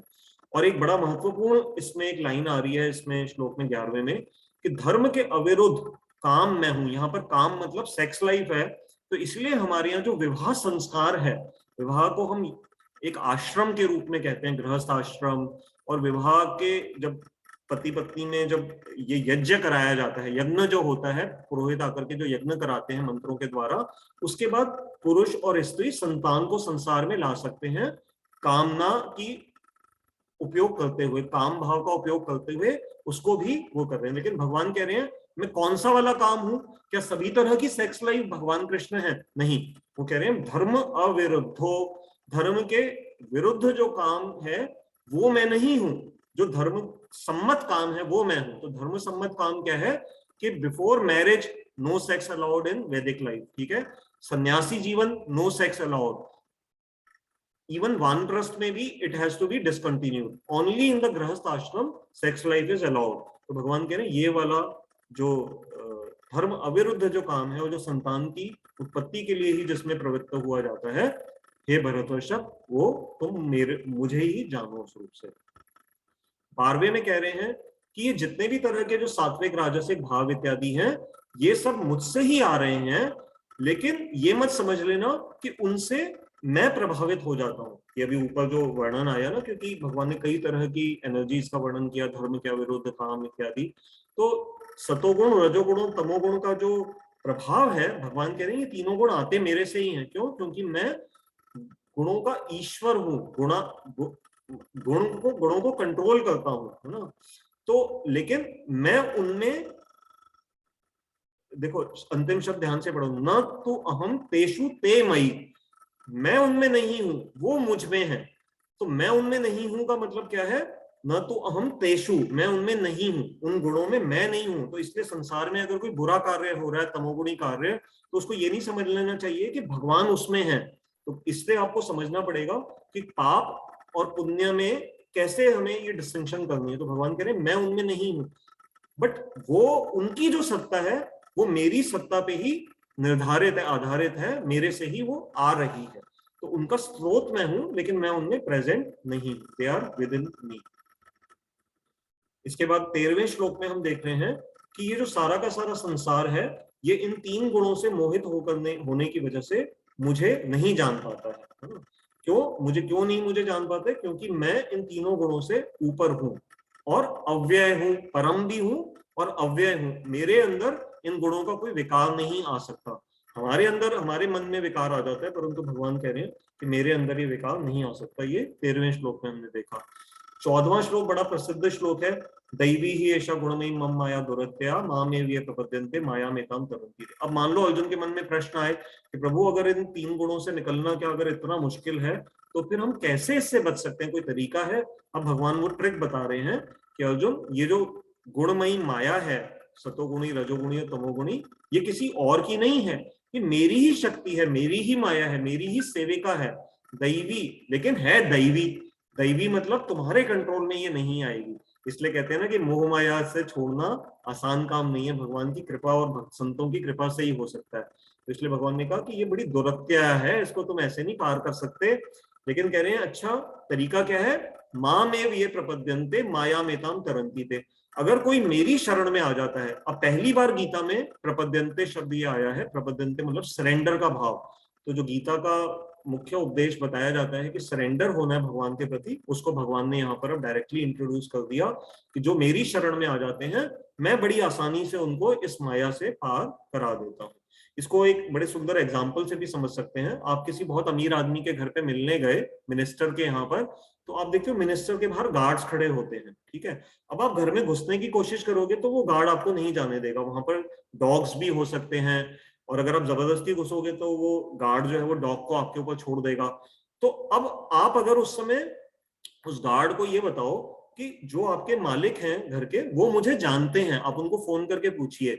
तो गार्ड ने अगर उनको फोन करके पूछा कि साहब एक ये व्यक्ति आए हैं, आप इनको जानते हो, अगर अंदर से मालिक ने कह दिया कि हाँ हाँ मैं इनको जानता हूँ, आप इनको आने दो, तो उसी समय कुत्ता भी शांत हो जाएगा और गार्ड आपके लिए दरवाजा खोल देगा, बल्कि आपको शरबत भी पिलाएगा। क्यों? क्योंकि आप मालिक को जानते थे। तो वैसे ही ये जो दैवी गुणमयी माया है, ये कौन सी महामाया? योग माया नहीं, ये महामाया का यहाँ पर वर्णन है, जो संसार में हमें कंट्रोल रखती है, हमें बांध के रखती है, जिनको हम दुर्गा जी के रूप में भी जानते हैं। जो हम दुर्गा माता का जो हम गुणगान करते हैं या उनका हम सम्मान करते हैं, दुर्ग की कंट्रोलर है दुर्गा जी, वही महामाया है जो कि शिव जी की भार्या होकर के और हमें अपने कंट्रोल में रखती हैं। दुर्ग की स्वामिनी है दुर्गा जी। तो सिर्फ दुर्गा जी की उपासना सिर्फ नवरात्रों में कर लेने मात्र से हमें संसार से छुट्टी नहीं मिल जाएगी। वो आपको जेल में तो कुछ ना कुछ यहाँ का अरेंजमेंट आपके लिए अच्छा कर देंगी, आपको अच्छा घर दे देंगी, अच्छे बच्चे दे देंगी, धन दे देंगी, लेकिन अगर इस संसार से छोड़ने का जब जो अगर किसी को लिबरेशन चाहिए, उसके लिए उनके भी जो स्वामी हैं, जो भगवान अभी हमें अगले श्लोकों में बताएंगे, जब तक उनकी परमिशन नहीं होगी तो दुर्गा जी तब तक इस संसार से हमें यहाँ से निकलने नहीं देंगी।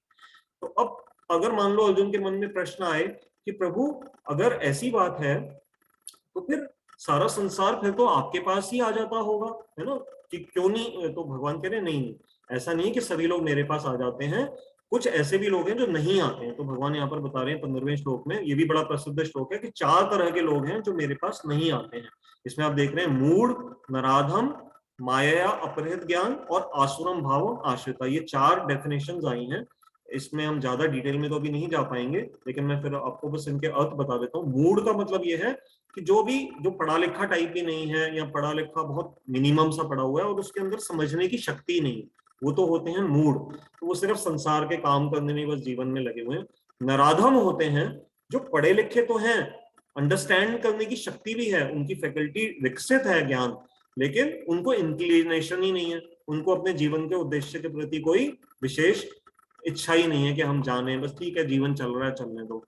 तीसरे हैं माया अपहृत। अब ये कौन है? जो कि पढ़े लिखे हैं, बड़े समझदार हैं, बड़े इंटेलिजेंट भी हैं, लेकिन ये अपनी ही बुद्धि से ही सब चीजों को समझना चाहते हैं। ये कहते हैं ना हमें किसी गुरु की जरूरत है, ना हम किसी ग्रंथ को मानते हैं, ना हम किसी धाम में जाएंगे, हम किसी से ज्ञान लेंगे नहीं, बस हम अपनी बुद्धि से ही एनालाइज करते रहेंगे, जिसको इंग्लिश में कहा जाता है स्पेकुलेटर्स। तो वो सिर्फ अपने मन से स्पेकुलेट करते रहेंगे कि दुनिया कैसे बनी, किसने बनाई, बस वो स्पेकुलेट कर कर करके ही वो सारे उत्तर पाना चाहते हैं। तो वो रीजन को तो बिलीव करते हैं, लेकिन रेविलेशन को रिजेक्ट कर देते हैं। रेविलेशन मतलब कि ये ज्ञान कोई आपको प्रदान कर सकता है, जैसे गीता में भगवान ने 4थे अध्याय के शुरू में कहा था कि मैंने ये ज्ञान सूर्यदेव विवस्वान को दिया। तो भगवान रिवील करते हैं इस ज्ञान को, लेकिन ये जो माया अपहृत लोग हैं ये फिर सोचते हैं कि नहीं, हम अपनी बुद्धि से ही सारी बातें समझ लेंगे। और चौथा है आसुरम भावम आश्रिता। ये फिर वो लोग हैं जो एनवियस हैं, जो भगवान से, गॉड से द्वेष करते हैं। एथीस्ट भी कई बार इतने बुरे नहीं होते, लेकिन कुछ ऐसे एथीस्ट होते हैं जो फिर दूसरों को भी प्रभावित जबरदस्ती करने का प्रयास करते हैं। कोई मंदिर जा रहा होगा तो उसके ऊपर कटाक्ष करेंगे कि अच्छा कहाँ पत्थर पूजने जा रहे हो, यहाँ गरीब बच्चे बैठे हैं इनको दूध पिला दो, कहाँ एक शिवलिंग के ऊपर तुम दूध को वेस्ट करने जा रहे हो। जो इस तरह के जो कटाक्ष मारते हैं, या जो सोशल मीडिया पे ऐसे कमेंट्स डालते हैं, या जो इस तरह के भाषण इत्यादि देते हैं, भगवान उनके लिए शब्द यूज कर रहे हैं आसुरम भावम। ये आसुरिक प्रवृत्ति वाले लोग हैं। एथीस्ट कोई व्यक्ति हो सकता है, ठीक है, क्योंकि अभी उसको भगवान की अनुभूति नहीं है, लेकिन अगर वो जबरदस्ती दूसरों को भी इस पथ पे नीचे गिराने का प्रयास करते हैं भगवान के बारे में, जो जैसे पीके फिल्म आई थी, या और एक दो फिल्म्स और भी आई थी, जो एक अक्षय कुमार की भी मूवी थी, तो उसमें कुछ इस तरह के हमारे जो यहाँ पर हमारी जो कुछ साइंटिफिक ओरिएंटेशन वाले भक्त हैं, उन्होंने बाकायदा किताबें लिखी हैं उन पिक्चरों का जवाब देने के लिए, और साइंस के और शास्त्रों के बड़े गूढ़ सिद्धांतों के आधार पर उनके एक एक प्रश्न का पीके फिल्म का, और वो जो मैं नाम भूल रहा हूँ, वो जो जिसमें वो लॉयर था, अक्षय कुमार और नहीं, लॉयर नहीं, अक्षय कुमार और परेश रावल की एक मूवी थी जिसमें उसके घर का नुकसान हो जाता है। खैर एनीवे, तो इन फिल्मों के जो जवाब हैं वो वहां पर हमें दिए गए। ओ माई गॉड आदित्य प्रभु ने बताया, तो इनके जवाब प्रॉपरली हमारे भक्तों ने वर्ड टू वर्ड बिल्कुल दिए हैं। तो खैर ये जो विचार, और तीसरा इसमें आसुरम भावन में मायावादी विचारधारा भी आ जाती है, जो भगवान कृष्ण के दिव्य रूप को नहीं मानते, या विष्णु भगवान के रूप को नहीं मानते, नारायण के रूप को नहीं मानते। वो कहते हैं कि ठीक है, ये जड़ीय रूप है, ये बस इनको तब तक इनकी सेवा करो जब तक कि तुम निराकार के प्रति तुम्हारी श्रद्धा बढ़ नहीं जाती। तो ये जो भावना है, लोग अद्वैत विचारधारा रखना बुरी बात नहीं है, उससे कोई भगवान के प्रति अपराध नहीं होता, लेकिन मायावादी वो होते हैं जो भगवान के रूप को ही माइक मान लेते हैं, माया से ग्रस्त मान लेते हैं। 16वें श्लोक में आइए अब हम देखते हैं क्या बता रहे हैं भगवान आगे। इन चार के अलावा भगवान अब उन चार का वर्णन कर रहे हैं कि जो उनकी तरफ आते हैं। अब ये शुद्ध भक्त नहीं है, लेकिन ये सुकृति वाले लोग हैं। सुकृति शब्द क्या होता है? जिनकी पूर्व जन्म से, अब जैसे मान लीजिए आपने कुछ एक ऐसा कार्य कर दिया, आपके घर के पास कोई मंदिर था, आप वहां पर कुछ कभी जाकर के, ऐसे आपके बच्चे का जन्मदिन था, आपको दान कराए, कोई संत कहीं आपको जमीन सड़क पे जाते हुए नजर आ रहे थे, आपने उनको पानी पिला दिया, और वो मान लो कोई शुद्ध भक्त थे, तुलसी जी को आपने कभी जल दे दिया, तो इन कार्यों से क्या होता है? सुकृति हो जाती है। तो भगवान कह रहे हैं जो इस तरह के जो सुकृतिवान लोग हैं, जिनके पुण्य कुछ इस तरह के इकट्ठे हो गए हैं, ऐसे चार तरह के लोग हैं जो मेरा भजन करते हैं। तो ये कौन कौन से हैं? आर्त, आर्त मतलब जो दुखी होकर के आते हैं। उसका उदाहरण कौन है? जैसे गजेंद्र मोक्ष की जो कथा आती है, जब हाथी का पैर पकड़ लिया था मगरमच्छ ने, तो गजेंद्र ने भगवान विष्णु का स्मरण किया क्योंकि उसके पिछले जन्म की कोई सुकृति थी। जिज्ञासु वो होते हैं जैसे शौनक आदि ऋषि हैं, तो उनको जिज्ञासा है, वो जानना चाहते हैं कि सृष्टि किसने बनाई, जीव क्या है, कर्म क्या क्या होता है। और तीसरे हैं अर्थार्थी, जिनको धन चाहिए। तो जैसे ध्रुव महाराज की कथा है, ध्रुव महाराज को राज्य चाहिए था, तो वो अर्थार्थी कैटेगरी के भक्त माने जाएंगे। और इन तीनों से जो श्रेष्ठ हैं वो है, भगवान कह रहे हैं, ज्ञानी। ज्ञानी कौन है? वो थोड़ा सा समझ जाता है कि उसको न तो धन चाहिए, न उसको वो किसी चीज से दुखी है, और न ही उसके मन में कोई जिज्ञासा है। उसने कुछ हद तक ना समझ लिया है कि मैं भगवान को थोड़ा थोड़ा अब जान गया हूं, अब इसलिए वो भगवान का भजन करना आरंभ कर देता है। तो भगवान कह रहे हैं चार तरह के लोग मेरा भजन करते हैं। इन चारों में से कौन श्रेष्ठ है भगवान की नजर में? भगवान कह रहे हैं जो ज्ञानी है, मैं उसको अपने से नित्य युक्त मानता हूं। क्यों? क्योंकि वो मेरे पास किसी लालच से नहीं आया है। और यहां भगवान ने कहा देखो नित्य युक्त, तो अगर ज्ञानी नित्य युक्त है तो फिर भक्तों की क्या स्थिति है? तो भक्तों के लिए भगवान ने कहा है कि मैं उनको तो अपने से भी और सुपीरियर रूप से उनको रिस्पेक्ट देता हूं, उनको अपना ज्यादा मानता हूं। तो ज्ञानी को तो भगवान कह रहे हैं कि वो मुझसे नित्य युक्त है, लेकिन भक्त जो है वो गीता में ही आगे आएगा, वो तो और ज्यादा उनको प्रिय होते हैं। अब ज्ञानी भी कौन सा वाला प्रिय है, क्योंकि वो अब देखिए अगली लाइन में आ रहा है ना, एक भक्ति विशिष्यते, कि जो एकमात्र सिर्फ मेरी भक्ति में ही लगा हुआ है। और ये चारों इसलिए अच्छे हैं अर्जुन, क्योंकि ये चारों कम से कम मेरे पास आए तो सही, और किसी के पास नहीं गए। तो इसलिए फिर भगवान इनको कह रहे हैं कि ये मुझे बड़े प्रिय हैं इनमें, और इन चारों में से ज्ञानी मुझे अधिक प्रिय है। 18वें में भगवान ने एक बड़ा सुंदर शब्द कह रहे हैं, उदारहा। उदार शब्द होता है चैरिटेबल। और देखो भगवान की कितनी ग्रेटनेस है कि वो चारों अगर भगवान के पास आ रहे हैं, चाहे अपने मतलब से ही आ रहे हैं, भगवान कह रहे हैं मेरी दृष्टि में वो सब उदार हैं। क्यों उदार भगवान मान रहे हैं उनको, क्यों तो हमारे आचार्य कह रहे हैं, वो इसलिए उदार मान रहे हैं क्योंकि कृष्ण भगवान ना भक्ति भाव के बड़े भूखे हैं। तो कह रहे हैं चलो चाहे अपने मतलब की वजह से ही आए, लेकिन मेरे पास तो आए कम से कम, तो इसलिए मैं उनको उदार ही मानता हूं और उनको उत्तमा गति में प्रदान करूंगा, और अपने जैसे ही, क्योंकि मैं उसको उस ज्ञानी को मानता हूं। 19वां बड़ा प्रसिद्ध श्लोक है, बहुनाम जन्म नाम अंते ज्ञानवान माम प्रपद्यते। तो ऐसा नहीं है कि ये जो तीन जो थे ना, ये इनको बहुत समय लग जाएगा ज्ञानवान की अवस्था में आने में, क्योंकि पहले तो इनके दुख दूर होंगे, किसी को धन मिलेगा। अब ये ध्रुव महाराज और इनकी क्या है कथाओं में, इनके कई फिर इनका भक्ति में फिर थोड़ा समय रुक गया। क्यों? क्योंकि इनकी जो इच्छाएं थी पहले वो इच्छाएं पूरी हुई।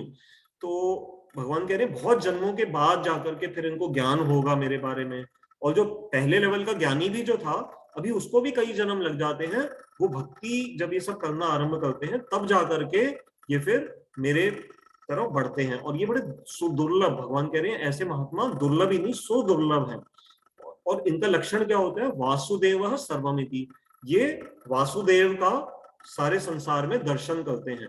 अब यहाँ कुछ जो लोग जो अद्वैतवादी विचारधारा वाले हैं, वो इस वासुदेव सर्वमिति का अर्थ निकाल लेते हैं कि सारा संसार ही भगवान है।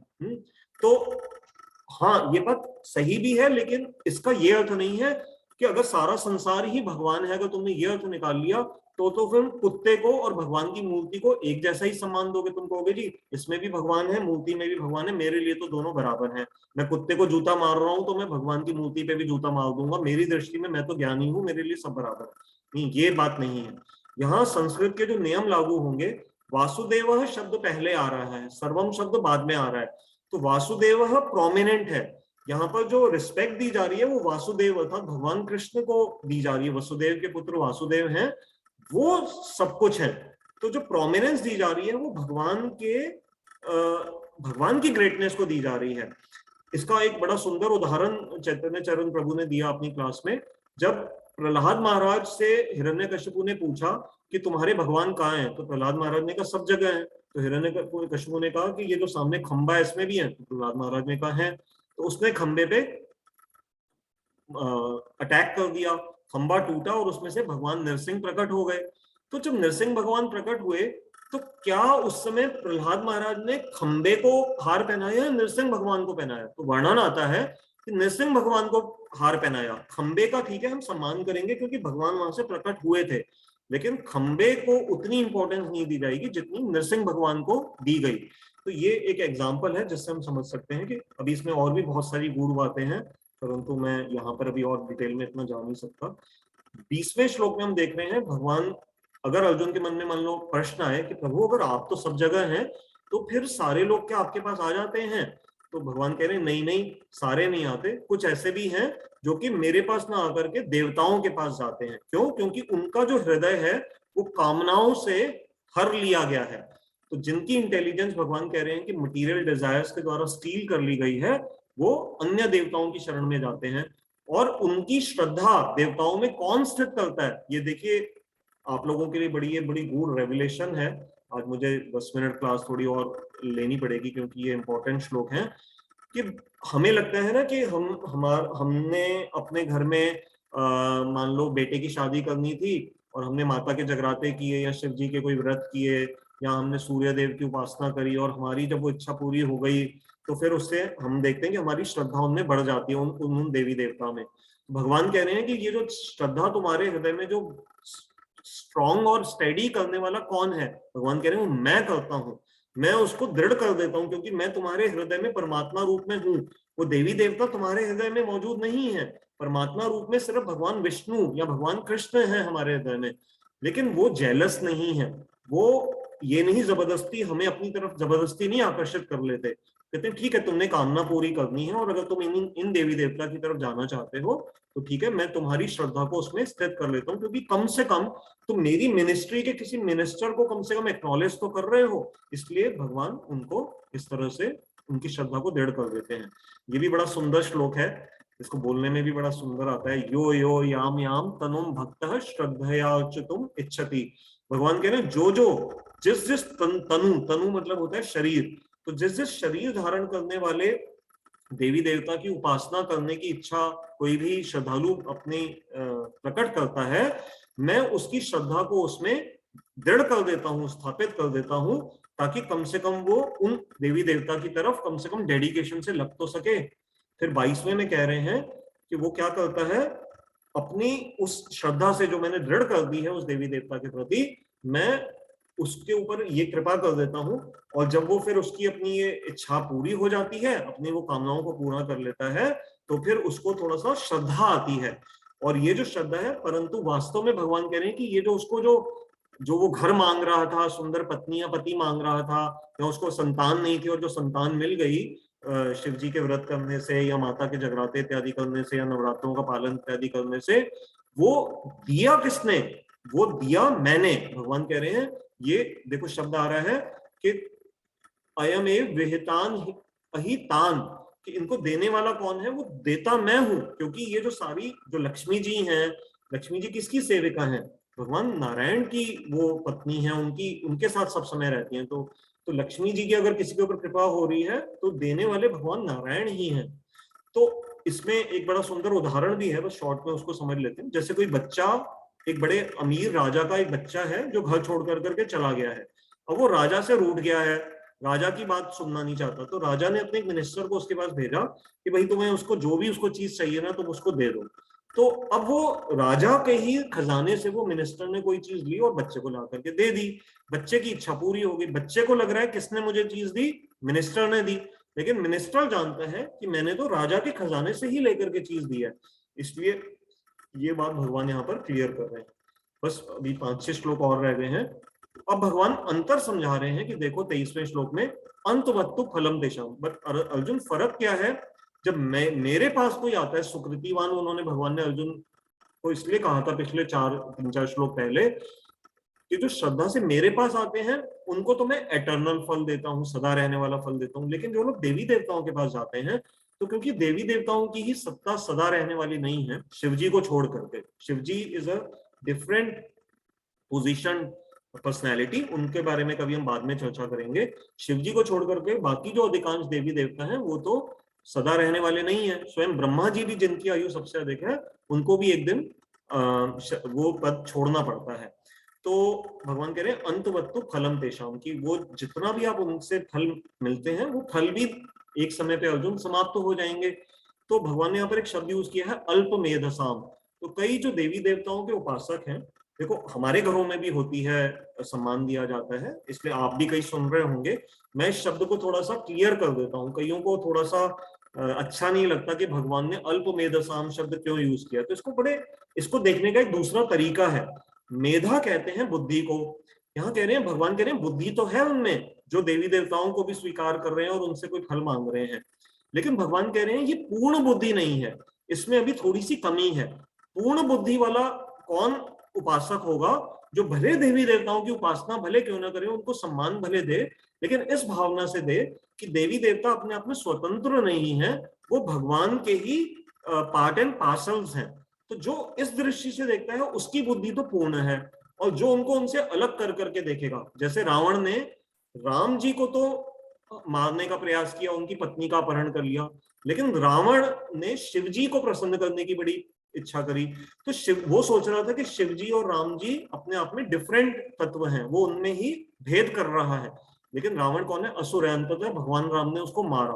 तो हमें रावण या कंस जैसी बुद्धि नहीं रखनी है।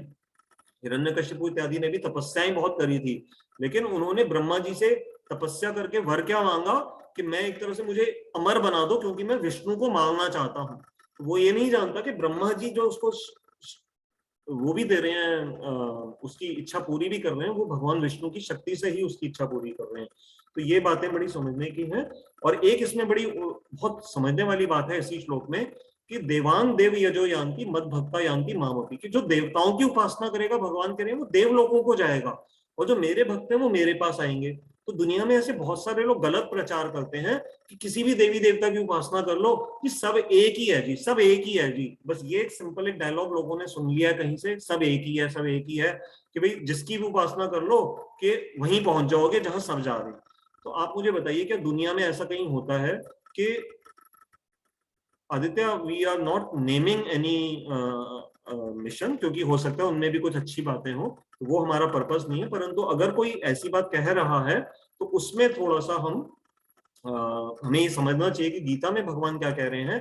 देखो हम इसको नॉर्मल लाइफ में भी समझते हैं। अब आपका बेटा ऑस्ट्रेलिया में रहता है, सिडनी में। अब उसने कहा कि पापा आप मेरे से मिलने आइए, मम्मी पापा इन छुट्टियों में, और आप सिडनी में रहता हूँ, सिडनी की टिकट करा लीजिए। अब आपने सुन लिया जी कि सब कुछ एक ही है जी, सारी फ्लाइट सब एक ही जगह जाती हैं। अब आपने एजेंट को बोला कि जी मेरे को तो एक एयर टिकट ले दो। उसने कहा जी कहाँ जाना है? आपने कहा जी जाना तो सिडनी है लेकिन टिकट तो कहीं की भी ले दो। तो कहेगा आप क्या बात कर रहे हैं शर्मा जी, ऐसा थोड़ी होता है कि टिकट कहीं की भी ले लो और कहीं भी पहुंच जाओगे, आपको जहां जाना है वहीं की तो टिकट लेनी पड़ेगी। तो देखो दुनिया में तो ये नियम फॉलो होता है, और जो भगवान की मिनिस्ट्री है उसमें हम शॉर्टकट लगा रहे हैं कि जहां मर्जी की जो मर्जी उपासना कर लो, सब भगवान के धाम पहुंच जाएंगे। तो ऐसा नहीं है, ये तर्क संगत भी नहीं है, कॉमन सेंस से भी ये बात सही नहीं है, और भगवान भी गीता में इसको गलत बता रहे हैं। अब एक बहुत ही महत्वपूर्ण श्लोक है, इस पे ही देखा जाए तो कई घंटे बोला जा सकता है। अव्यक्तम व्यक्तिम आपन्नम, ये क्लियरली संस्कृत में इतना क्लियरली भगवान ने बताया है कि वो लोग जो ये कहते हैं कि मैं कृष्ण पहले निराकार था और अब मैं साकार रूप में आ गया हूं, भगवान कह रहे हैं ये अबुद्धेय, अर्थात ये बुद्धिमान लोग नहीं है। देखो देवी देवताओं के लिए तो भगवान ने, देवी देवताओं के उपासकों के लिए तो भगवान ने शब्द यूज किया था अल्पमेधसाम, कि उनको बुद्धि है। लेकिन उन ऐसे लोगों को तो भगवान कह रहे हैं कि इनको तो बुद्धि बिल्कुल ही नहीं है, जो मन में ये जो गीता भी पढ़ते हैं, भागवत भी पढ़ते हैं, प्रवचन भी सुनते हैं, भगवान का नाम भी लेते हैं, लेकिन मन में ये धारणा बस बना रखी है कि ये जो कृष्ण की जो मूर्ति है या जो कृष्ण जो आए थे संसार में, ये वास्तव में तो निराकार है, लेकिन थोड़े समय के लिए बस आकर के साकार बने थे और अब फिर से निराकार बन गए हैं। भगवान कह रहे हैं ये जो विचार है ये बिल्कुल गलत है। और वो क्यों ये गलती करते हैं? क्योंकि परम भावम अजानंतो मम अव्ययम अनुत्तमम, वो मेरे परम भाव को नहीं जानते हैं कि मैं कृष्ण, मैं दिव्य सच्चिदानंदमय रूप वाला धारी रूप वाला शरीर वाला हूं, और मैं अपने धाम वैकुंठ गोलोक वृंदावन में रहता हूं, और मम अव्ययम अनुत्तमम, अव्यय मतलब मेरे शरीर में कोई विकार नहीं आता। अव्यय शब्द का अर्थ हमने पहले भी समझा था दूसरे अध्याय में, और एक नया शब्द यहाँ पर आ गया अनुत्तमम। तो अनुत्तम मतलब सबसे श्रेष्ठ हूं। तम शब्द का अर्थ होता है अंधकार, इग्नोरेंस, तमोगुण। तो भगवान, उत्तम शब्द का अर्थ होता है जो तमोगुण से ऊपर है, इग्नोरेंस से हट करके है, और अनुत्तम शब्द मतलब सबसे श्रेष्ठ हूं। तो ये बात इसलिए बड़ी ध्यान देने वाली है कि ऐसा नहीं सोचना चाहिए कि भगवान का जो रूप है वो वैसे निराकार है और अब साकार बन गए हैं थोड़ी देर के लिए। कई लोग गीता का इसलिए बड़ा गलत अर्थ निकालते हैं, वो कहते हैं कि जब बस ये जो गीता जब बोली गई तो भगवान के अंदर जो निराकार ब्रह्म है ना वो बोल रहा है, कृष्ण तो सिर्फ बाहर एक एक्टिंग कर रहे हैं। बोलने वाला तो ये जो गीता सुनाने वाला है, ये तो अंदर भगवान के अंदर कोई निराकार शक्ति है वो बोल रही है। तो भगवान कह रहे हैं नहीं, कई ऐसे उपनिषद और शास्त्रों में प्रमाण हैं जहां श्लोक आते हैं प्रॉपरली कि भगवान के अंतर में और बाहर में उनके शरीर में कोई डिफरेंस नहीं है, वो दोनों एक ही तत्व हैं। तो जब उपनिषदों में और वेदों में जब ये बात कही गई तो फिर आप गलत अर्थ क्यों निकालते हैं? जबरदस्ती क्यों ये बात थोप रहे हैं कि कृष्ण के अंदर कोई भगवान की शक्ति आकर के बैठ गई थी और उसने कृष्ण से ये गीता बुलवा दी? तो ये बात गलत है। 25वां श्लोक बहुत सुंदर, बड़ा प्रसिद्ध श्लोक है, ना हम प्रकाश है सर्वस्व। तो भगवान से अगर मान लो अर्जुन पूछें कि प्रभु आप क्यों नहीं सबके लिए प्रकट होते हैं, तो भगवान कह रहे हैं मैंने अपने आप को योग माया से ढक रखा है, और इसलिए जो मूढ़ लोग हैं वो मुझे संसार में जान नहीं पाते। यहां देखिए शब्द आया है योग माया। तो जिस माया से भगवान अपने आप को जानबूझ करके छुपा करके रखते हैं अपनी मर्जी से, उस माया का नाम है योग माया। और जिस माया से हमें वो ढक करके रखते हैं उसका नाम है महामाया, जो दुर्गा जी का हमने अभी वर्णन किया था। तो जैसे जब हम सूर्य को देख रहे होते हैं तो अगर बीच में बादल आ जाएं तो हम कहते हैं अपनी भाषा में कि बादल ने सूर्य को ढक लिया। परंतु क्या ये बात सही है? क्या बादल सूर्य को ढक सकता है कभी? हमारे विजन और सूर्य के दर्शन के बीच में जो बादल नजर आ रहा है, हमें ऐसा लग रहा है कि बादल ने सूर्य को ढक लिया है।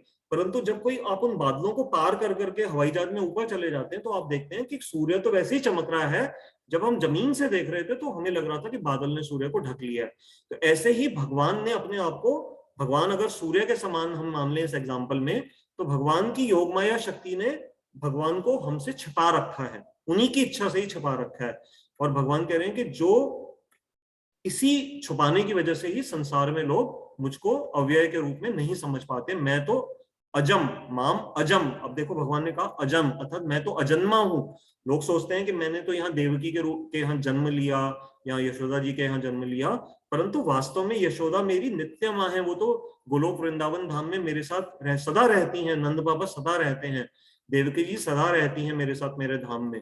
मैं तो सिर्फ यहाँ पर संसार में प्रकट हो रहा हूँ। इसके बाद 26वें श्लोक में कह रहे हैं कि मैं सब कुछ जानता हूं, भूत भविष्य और वर्तमान, मेरे से कुछ भी छुपा हुआ नहीं है, मैं सब कुछ जानता हूं। अब कई बार इसमें आपके मन में प्रश्न आ सकता है कि भगवान अगर कह रहे हैं कि मैं भविष्य भी जानता हूं, तो फिर जीवों को फ्री विल कैसे मिलती है? तो इसके कई सारे उत्तर हैं। मैं प्रयास करूंगा अगली किसी क्लास में इसको कभी कहीं ना कहीं कवर कर दूंगा ये प्रश्न, या फिर अभी क्लास खत्म होने के बाद कोई पूछना चाहेगा तो पूछ सकते हैं, फिर मेरे पास उसमें 2-3 उत्तर हैं जो हमारे यहाँ पर बड़े भक्तों ने बताए। इसके बाद 27वें श्लोक में कह रहे हैं कि इच्छा और द्वेष के की वजह से जो द्वंद्व सबके अंदर जो उत्पन्न होता है, तो इसी वजह से ही जो सारी जो हमारे जैसी आत्माएं हैं वो डिल्यूजन में रहती हैं, बिविल्डर्ड रहती हैं, मोह में रहती हैं।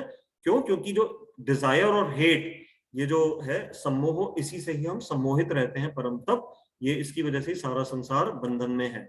और 28वें में कह रहे हैं कि इनमें से कुछ ऐसे हैं जिन्होंने पिछले जन्मों में अगर पवित्र कार्य किए हुए हैं और जिनके सिंफुल रिएक्शंस खत्म हो गए हैं, रिएक्शंस तो भले रहेंगे लेकिन अब उनकी पाप करने की प्रवृत्ति खत्म हो गई है और उनके पुराने जन्मों की कुछ सुकृतियां हैं, प्लस उन्होंने इस संसार में अपने आप को द्वंद्वों से विमुक्त कर लिया, मोह से रहित हो गए हैं।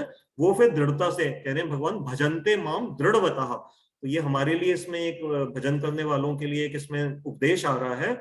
देखो कई लोग सोचते हैं कि भक्ति, गीता में भक्ति की बात डायरेक्टली कही नहीं गई, लेकिन अगर आप ध्यान से गीता को पढ़ें तो देखो भगवान ने कहां कहां पर कितने सुंदर श्लोक भक्तों के लिए भी कहे हैं कि मेरा भजन कैसे करो। जैसे हमारे गुरुदेव समझाते हैं ना, दृढ़ता से भजन करो। ये नहीं कि आज थोड़ा सा किया फिर 6 महीने भजन नहीं किया। तो भजन करना है, जैसे खाना हम दृढ़ता से रोज खाते हैं ना, खाना कभी नहीं छोड़ते, तो ऐसे ही भजन को भी रोज थोड़ा सा जरूर करना चाहिए।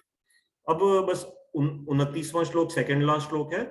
इसमें भगवान ने एक नया एक कैटेगरी को इंट्रोड्यूस किया है। एक ऐसी कैटेगरी है जो जरा मरण, जरा कहते हैं बुढ़ापा और मरण मतलब मरने को, कुछ ऐसे भी भक्त हैं जो कि मृत्यु और बुढ़ापे से मुक्ति पाने के लिए मेरी भक्ति में आते हैं, मेरा आश्रय लेते हैं। उनको भी, जो उनको भगवान कह रहे हैं कि उनको भी ब्रह्म स्थिति में ही स्थित मानना चाहिए, क्योंकि उन्होंने सारे जो कर्म हैं वो मुझे ही अर्पित कर दिए हैं। और अंतिम 30वें श्लोक में, जो इस अध्याय का अंतिम श्लोक है, उसमें भगवान ने कुछ ये टेक्निकल संस्कृत के कुछ शब्द यूज किए हैं, अपनी ही सुप्रीमेसी के बारे में कुछ और 3 बातें बताई हैं। साधिभूत, स अधिभूत, मतलब अधिभूत, अधिदैव और अधियज्ञ, ये 3 नए टर्म्स आए हैं। भगवान ने कहा कि अगर मुझे इस तरह से कोई जानते हुए प्रयाण काल मतलब मृत्यु के समय में अगर कोई मुझे इस तरह से जानता है तो वो मेरे साथ युक्त चेत वाला ही मानना चाहिए। तो भगवान ने मृत्यु के समय कैसे शरीर छोड़ना है और अधिभूत, अधियज्ञ और अधिदैव क्या होते हैं, ये 8वें अध्याय का भगवान ने इस अंतिम श्लोक में बेस यहाँ पर थोड़ा हिंट कर दिया है। तो जो आप देखेंगे, जो अगला श्लोक आएगा 8वें अध्याय का, जो हम अगले संडे हम करेंगे, उसमें अर्जुन यही प्रश्न पूछेंगे भगवान से कि ये अधिभूत, अधियज्ञ और ये अधिदैव क्या होते हैं। और जो 29वें में अभी हमने देखा, जो इसमें भी देखिए 2 नए शब्द आ रहे हैं, अध्यात्म, कर्म, ये सब जो, और ब्रह्म, ये जो 3 शब्द यहाँ पर आए, 3 नीचे आए, और जो प्रयाण काल चौथा, तो ये जो 7 शब्द ये जो नए अब आए हैं, इनके विषय में फिर भगवान हमें बताएंगे 8वें अध्याय में। तो मैं थोड़ा सा आपसे क्षमा चाहता हूँ, ये बड़ी बहुत महत्वपूर्ण बातें थी, अगर हम नहीं इनको करते तो फिर वो नहीं, हम मतलब हमें समझ नहीं आता कुछ भी। तो अभी आज हमारा थोड़ा समय बढ़ गया। आदित्य, आपने जैसे हाथ उठाया है, तो आपके जो भी प्रश्न हैं, अभी हम पहले हमारे जो आज के गेस्ट ऑफ ऑनर हैं, वो 5 से 10 मिनट ही बोलेंगे, अधिक नहीं बोलेंगे। पहले हम उनको सम्मान से सुन लें और उसके बाद फिर प्रश्न उत्तर जब तक आप हैं। जिनके भी प्रश्न हैं, जो रुकना चाहें वो रुक सकते हैं, और जिनका समय अधिक हो गया हो आप क्लास छोड़ के भी जा सकते हैं, तो इसमें कोई ऐसी बुरी बात नहीं है। तो अब मैं पहले अपने इन खुराना प्रभु जी, हम इनको प्यार से कहते हैं, तो ये हमारे इनका जो जिन नाम से हम जानते हैं, श्री एस के खुराना जी, ये बाय प्रोफेशन बड़े सीनियर एडवोकेट हैं, टैक्स प्रोफेशनल हैं, और प्रभु जी ने दिल्ली की जो सेल्स टैक्स बार एसोसिएशन है, प्रभु जी उसके वाइस प्रेसिडेंट भी रहे, बहुत हाई पोजीशन होती है, वाइस प्रेसिडेंट रहे। और जो हमारा जनकपुरी में राधा रमन बिहारी गौड़िया मठ है, उसमें जो डीडीए से हमें लैंड मिली, वो प्रभु जी ने ही बहुत प्रयास करके बड़ा परिश्रम किया था, तभी कोई बड़ी मुश्किल से सरकार से कोई लैंड वगैरह मिलती है। तो इसलिए हमारे गुरु जी की इन्होंने बहुत सेवा करी है, और अब प्रभु जी अपना अधिक समय थोड़ा सा रिटायर्ड है और अधिक समय अपना भक्ति में और इसमें लगाते हैं। और इनका जो दीक्षित नाम है, श्री वृंदावन चंद्र दास प्रभु जी हैं हमारे, मैं उनको आमंत्रित कर रहा हूँ, वे हमें अपना कुछ जो भी बताएं। और मैं इनके बारे में एक और बड़ी आपको अच्छी बात बताऊंगा। इन्होंने आज प्रभु जी, मैंने आपको अनम्यूट किया है, आप अपने आप को अनम्यूट कर लीजिए, तब तक मैं आपको हाईलाइट भी कर दूंगा। इन्होंने जब आज से लगभग 30 साल पहले, मैं तब पीतमपुरा रहता था और प्रभु जी रोहिणी रहते थे, तो सबसे पहले जो मुझे, अगर मेरे से प्रवचन कराने की जो सेवा किसी ने करानी आरंभ करी, तो प्रभु जी ने ही मुझे सबसे पहले रोहिणी में बुला करके मेरे को बोलते थे कि आप गीता पे बोलिए। तो बस इनके इस हिम्मत देने से या प्रयास करने से ही मैंने थोड़ा सा बोलना आरंभ किया था, और इसलिए काफी हद तक मैं आज जगह कुछ भी बोल पाता हूँ, तो इसमें प्रभु जी का बड़ा एक योगदान है। प्रभु जी का बहुत बहुत धन्यवाद। तो प्रभु जी, आपका स्वागत है, आप कृपया करके सबको संबोधित करें। हरे कृष्ण, दंडवत प्रणाम। हरे कृष्णा। हरे कृष्ण प्रभु जी। जी आ रही है, आपकी आवाज आ रही है। नमस्ते गुरुदेवाय शिशि रूपाय परात में शिशुमत भट्ट वेदांत नारायण गोस्वामी इति नामिने गुरुवे गौरवे चंद्राय राधिकाय पदाल कृष्णाय कृष्ण भक्ताय तद भक्ताय नमः। सर्वप्रथम मैं अपने गुरुदेव नित्य लाभ विष्णुपाद स्टोत्र से श्रीमद भक्त वेदांत नारायण गोस्वामी महाराज के चरण कमलों का ध्यान करके उनको दंडवत प्रणाम करता हूँ। तत्पश्चात कमल प्रभु तथा अन्य जो इस जूम में मीटिंग अटेंड कर रहे हैं, कुछ हमारे गुरु भाई या वैष्णव, दूसरे मेरा यथा योग दंडवत प्रणाम। अधिक समय तो नहीं है बोलने के लिए, क्योंकि मैं देख रहा हूँ पिछले 1.25 घंटे से कमल प्रभु 7वें अध्याय का पूरा का पूरा जो है एनालाइज किया है, बड़े सुंदर तरीके से किया है। हम देखते हैं कि अब युद्ध वाली कोई बात नहीं हो रही। जैसे भगवत गीता स्टार्टिंग में और एंड में आज 18 अध्याय में आप पहुंचेंगे, तो उसमें अर्जुन बता रहे हैं कि मेरा जो है मुंह नष्ट हो गया है, अब मैं तैयार हूँ युद्ध के लिए। तो पहले अध्याय में भी जो है युद्ध, दूसरे अध्याय में भी युद्ध, तो बीच में युद्ध वाली कोई बात है नहीं। अब जैसे हमारे वैष्णव संतों ने भगवत गीता के 18 अध्याय को 3 प्रकार से वर्गीकरण किया है उसका। पहले 6 अध्याय कर्म योग के संबंधित हैं, और दूसरे 6 अध्याय भक्ति योग के संबंधित हैं, तो लास्ट के जो 6 अध्याय हैं वो ज्ञान योग के संबंधित हैं।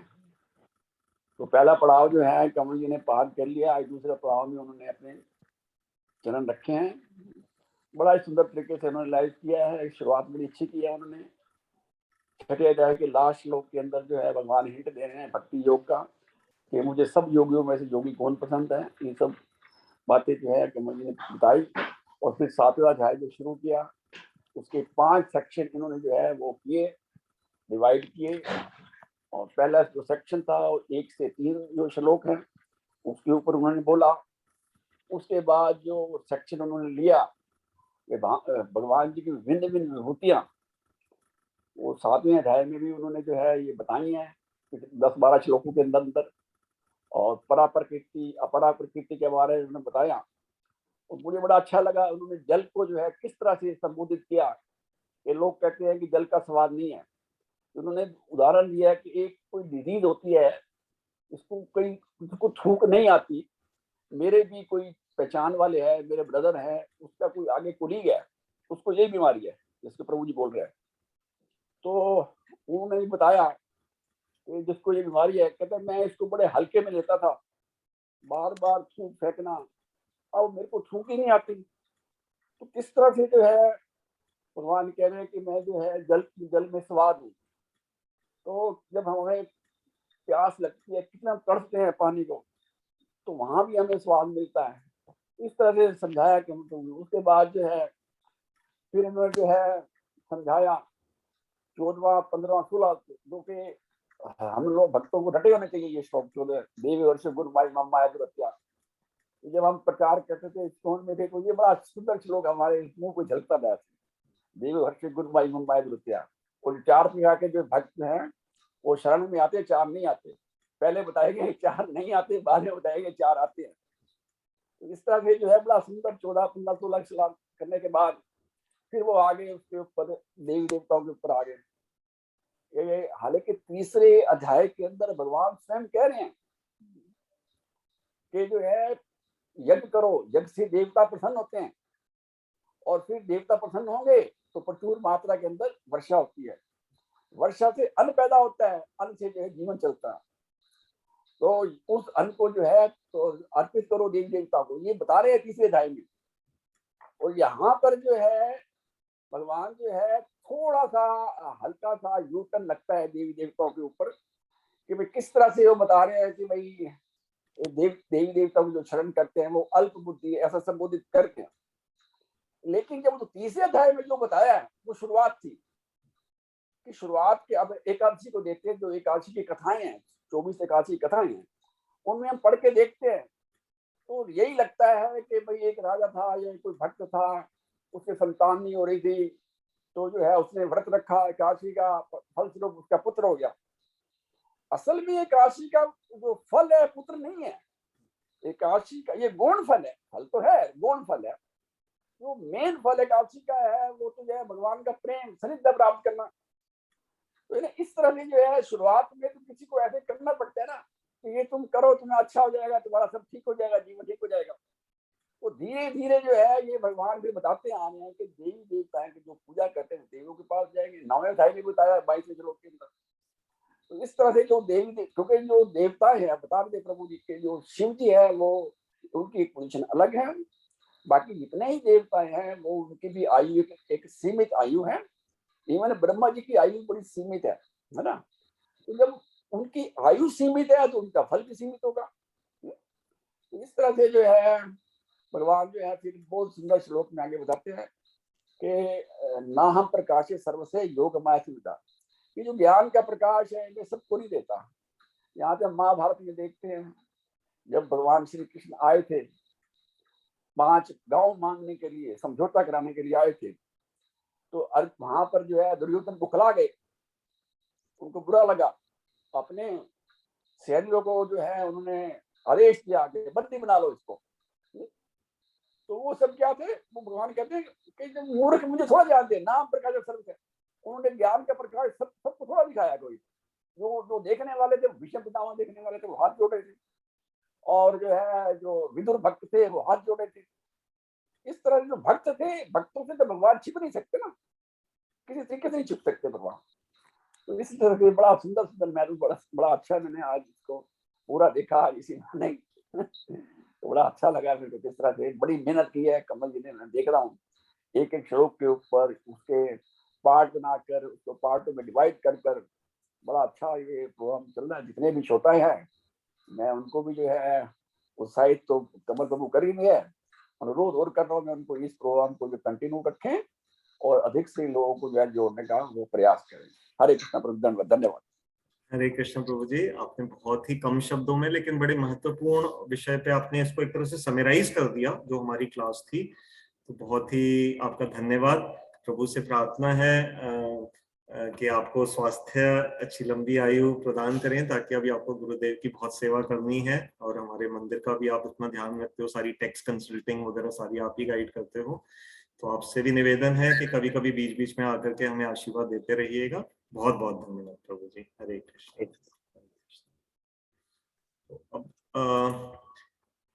अब हम आ रहे हैं अपने प्रश्नोत्तर वाले सेक्शन में। जिनके भी प्रश्न हैं उसमें 3 तरीके हैं प्रश्न के लिए बताने का।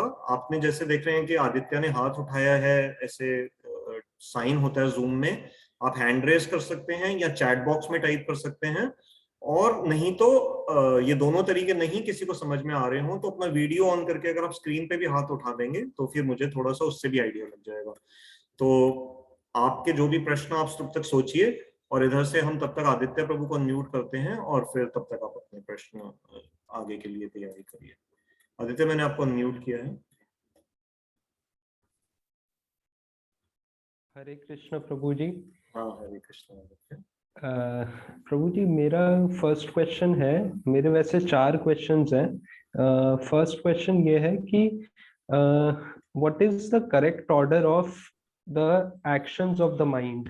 क्योंकि मैंने श्रीला स्वामी महाराज जी की भगवत गीता में पढ़ा है कि माइंड के 3 एक्शंस होते हैं, थिंकिंग, विलिंग और फीलिंग। तो क्या यही इसी ऑर्डर में माइंड एक्ट करता है या फीलिंग पहले आता है? क्योंकि मैंने एक और जगह सुना था कि कॉन्शियसनेस का सबसे बड़ा सिम्टम होता है कि कोई फील करता है, कोई भी लिविंग एंटिटी होता है वो फील करता है। तो एक तो ये मुझे पूछना था, और इसका ये भी है कि जो मैंने एक तत्व के बारे में पढ़ा है कि संवित, संधिनी और ह्लादिनी तत्व होते हैं। तो ये भी थोड़ा सा थिंकिंग, विलिंग और फीलिंग से ही कनेक्टेड है या कुछ और है? तो इसके बारे में नहीं, बता संवित, दीजिए। संधिनी और जो ये आपने शब्द यूज ह्लादिनी। की अलादनी, ये फीलिंग हाँ। विलिंग डिजायर से कनेक्टेड नहीं है।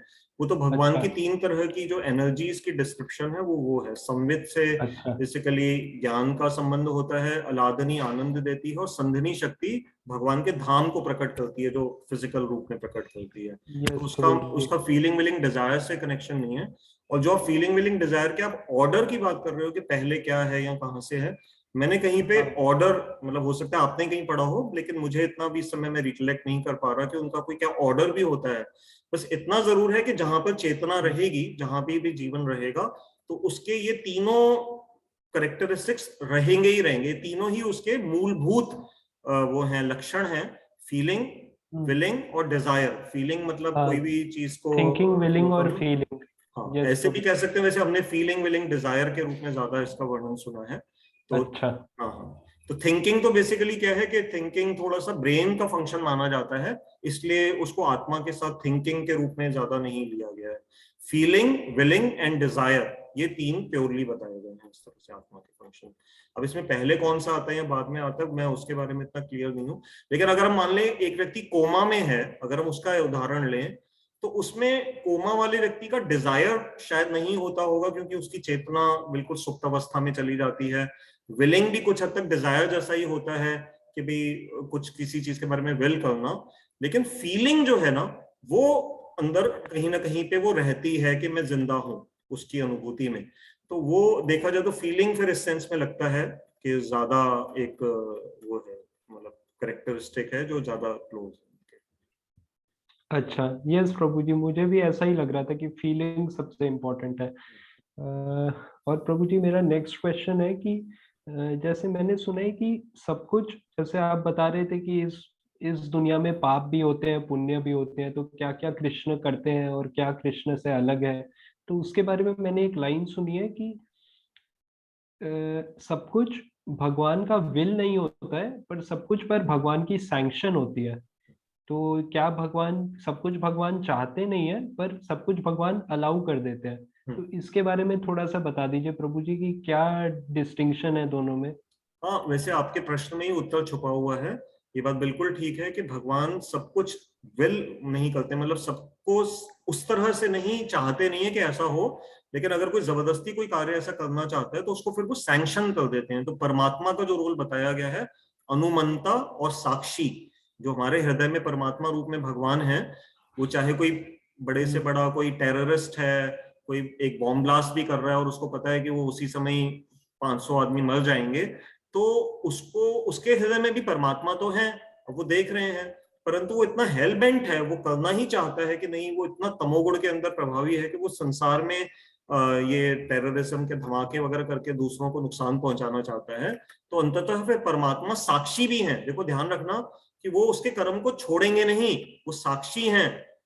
भले कोई अगर वो पुलिस में पकड़ा भी ना जाए, या मान लो उस टेररिस्ट ने अपने आप को भी उड़ा दिया उस समय और यहाँ के कोर्ट से तो उसको कोई सजा मिली नहीं, ठीक है, लेकिन जो उसके अगले जन्म होंगे, क्योंकि आत्मा का तो विनाश नहीं होगा, तो फिर परमात्मा रूप में वो साक्षी हैं। भगवान ने उसके गलत कार्य को विटनेस भी किया है और अनुमंता, अनुमंता मतलब सैंक्शन भी दी है, क्योंकि बिना भगवान के सैंक्शन दिए आप कोई भी कार्य कर नहीं सकते। जैसे अभी आज श्लोक में बता रहे थे ना भगवान के पौरुषों, जो पुरुषों में पौरुष जो है वो नृषु, नरों में पौरुष जो है वो मेरी ही शक्ति है, तो मेरी बिना किसी शक्ति के तो वो नहीं हो सकता। तो ये ऐसे है, उसको समझना। तो भगवान सैंक्शन कर देते हैं, क्योंकि बिना उनके सैंक्शन तो फिर कोई कार्य होगा ही नहीं।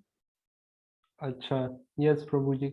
पर प्रभु जी, इससे भगवान के नेचर पर कुछ गलत नहीं रिफ्लेक्ट होता है कि उनकी ही बनाई हुई क्रिएशन में ये सब भी पॉसिबल है, ऐसी बुरी चीजें भी पॉसिबल है? उसको हमने किया ना आंसर अपने, मैंने बीच में बोला था ना कि हाँ। भिन्ना प्रकृति के टाइम पे बताया था ना कि जैसे हम एक बहुत सुंदर लड़की है, वो कितना भी यस। उसका शरीर सुंदर भले क्यों ना हो, लेकिन उसका पसीना या उसका मलमूत्र तो सुंदर अट्रैक्ट नहीं करता। तो ऐसे ही जो भगवान का जो अपना वैकुंठ लोक है, गोलोक वृंदावन धाम है, वहां दुख का कोई कोई वो नहीं है रोल। वो तो पूरी सृष्टि का एक छोटा सा हिस्सा ये है जिसमें ये पूरी मटेरियल क्रिएशन है, जिसमें हम सब हैं। और ये ठीक उसी तरह से इसका वर्णन आया रिफॉर्म हाउस की तरह से, जेल की तरह है। अब यहाँ पर वही तरह के जो जीव हैं जो बेसिकली स्ट्रगल कर रहे हैं और संसार को भोगना चाहते हैं, प्रभु को नहीं स्वीकार करना चाहते, तो इसीलिए फिर ये सब दुख का कार्य यहाँ पर है। अच्छा, यस प्रभु जी। और प्रभु जी, एक और क्वेश्चन है कि मैंने भगवत गीता में पढ़ा है कि लॉर्ड श्री कृष्णा बोलते हैं कि आई am the ability in man. तो मैं ये पूछ रहा था कि प्रभु जी, अगर कृष्ण से ही सारी एबिलिटीज आती हैं, तो अगर मैं हरे कृष्ण महामंत्र का जाप करूंगा तो मेरी प्रोफेशनल एबिलिटीज भी इम्प्रूव हो जाएंगी क्या? ऐसा पॉसिबल है क्या? वो हो भी सकता है या नहीं भी हो सकता। उन्होंने जो ये शब्द कहा पौरुषम नृषु, जो इंग्लिश में ट्रांसलेट करते हैं कि आई am the ability in man, उसको थोड़ा सा हमारे आचार्यों ने और अच्छा एनालाइज किया है कि इस श्लोक में भगवान किस एबिलिटी की बात कर रहे हैं। तो वो थोड़ा सा उसको उन्होंने और क्वालिफाई किया है कि जो अच्छे डिजायर्स होते हैं ना, जैसे कि कोई अच्छा कार्य करना, समझो कोई मंदिर बनवाना चाह रहा है, कोई शास्त्रों की ट्रांसलेशंस करना चाह रहा है, कोई समाज की सेवा के लिए कोई इस तरह के कार्य करता है, तो जनरली वैसे उस एबिलिटी को यहाँ पर हिंट किया गया है जो कि किसी तरह से लोगों को भगवान की तरफ लेकर के जाए। तो जनरल वैसे उसका जो अर्थ है वो यहाँ पर ये है, I am the ability in man. तो ability is acharyas have referred to it as special desire to achieve something beneficial in life, जो कि सबका कल्याण करे और इस तरह से हो। अब हम मंत्र का उच्चारण कर रहे हैं और उससे हमारी कोई इंटेलेक्चुअल कैपेबिलिटी बढ़ेगी या नहीं बढ़ेगी, it of course it will definitely happen, क्योंकि मंत्र मन को शांत करता है, हमारी टेंशन को दूर करते हैं। मेडिटेशन का ये पर्पस है। जितना हमारा ब्रेन क्लियर थिंकिंग करने के लिए सक्षम होगा, उतना हमारी दुनिया के अंदर कैपेबिलिटी और ज्यादा एफिशिएंसी बढ़ती है। ये बात तो वैसे उस सेंस से तो बिल्कुल ठीक ही है।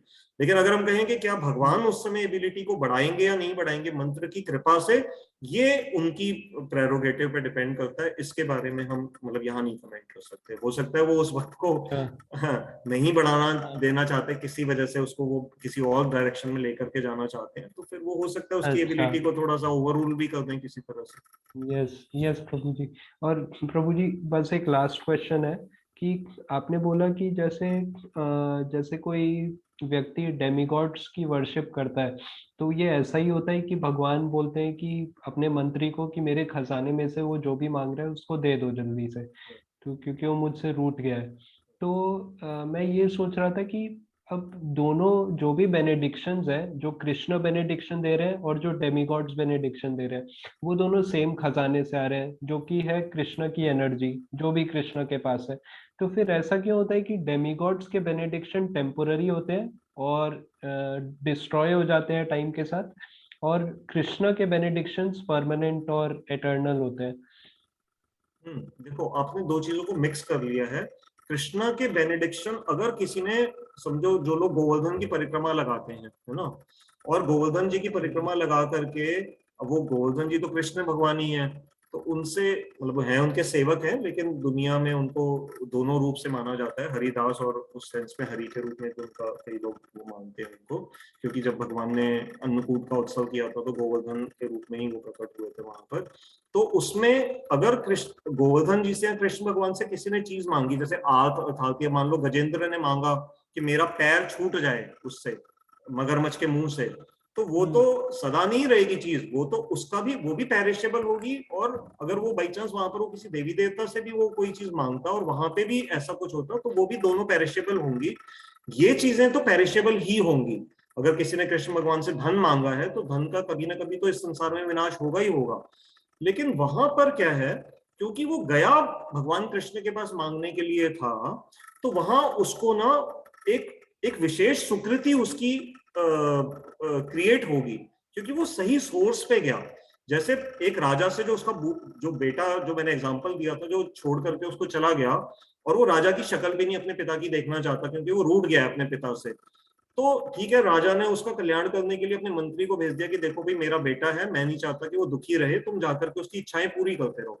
लेकिन वही बेटा अगर राजा के पास आ जाए डायरेक्ट, ठीक है, कहे देखो पापा अभी मैं आपके साथ इतना रहना तो नहीं चाहता, मैं हूं तो आपसे अभी भी चाहे नाराज हूं कुछ हद तक, लेकिन मेरी ना ये नीड्स हैं, मुझे ये नाइकी के शूज खरीदने हैं, आप मुझे ये दिलवा दीजिए।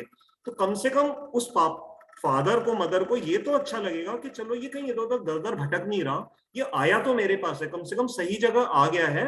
धीरे धीरे धीरे धीरे इसको हम इतना प्यार देंगे कि फिर इसके मन में जो मेरे प्रति कोई अगर गलत भावना है तो वो भी धीरे धीरे टाइम के साथ दूर हो जाएगी।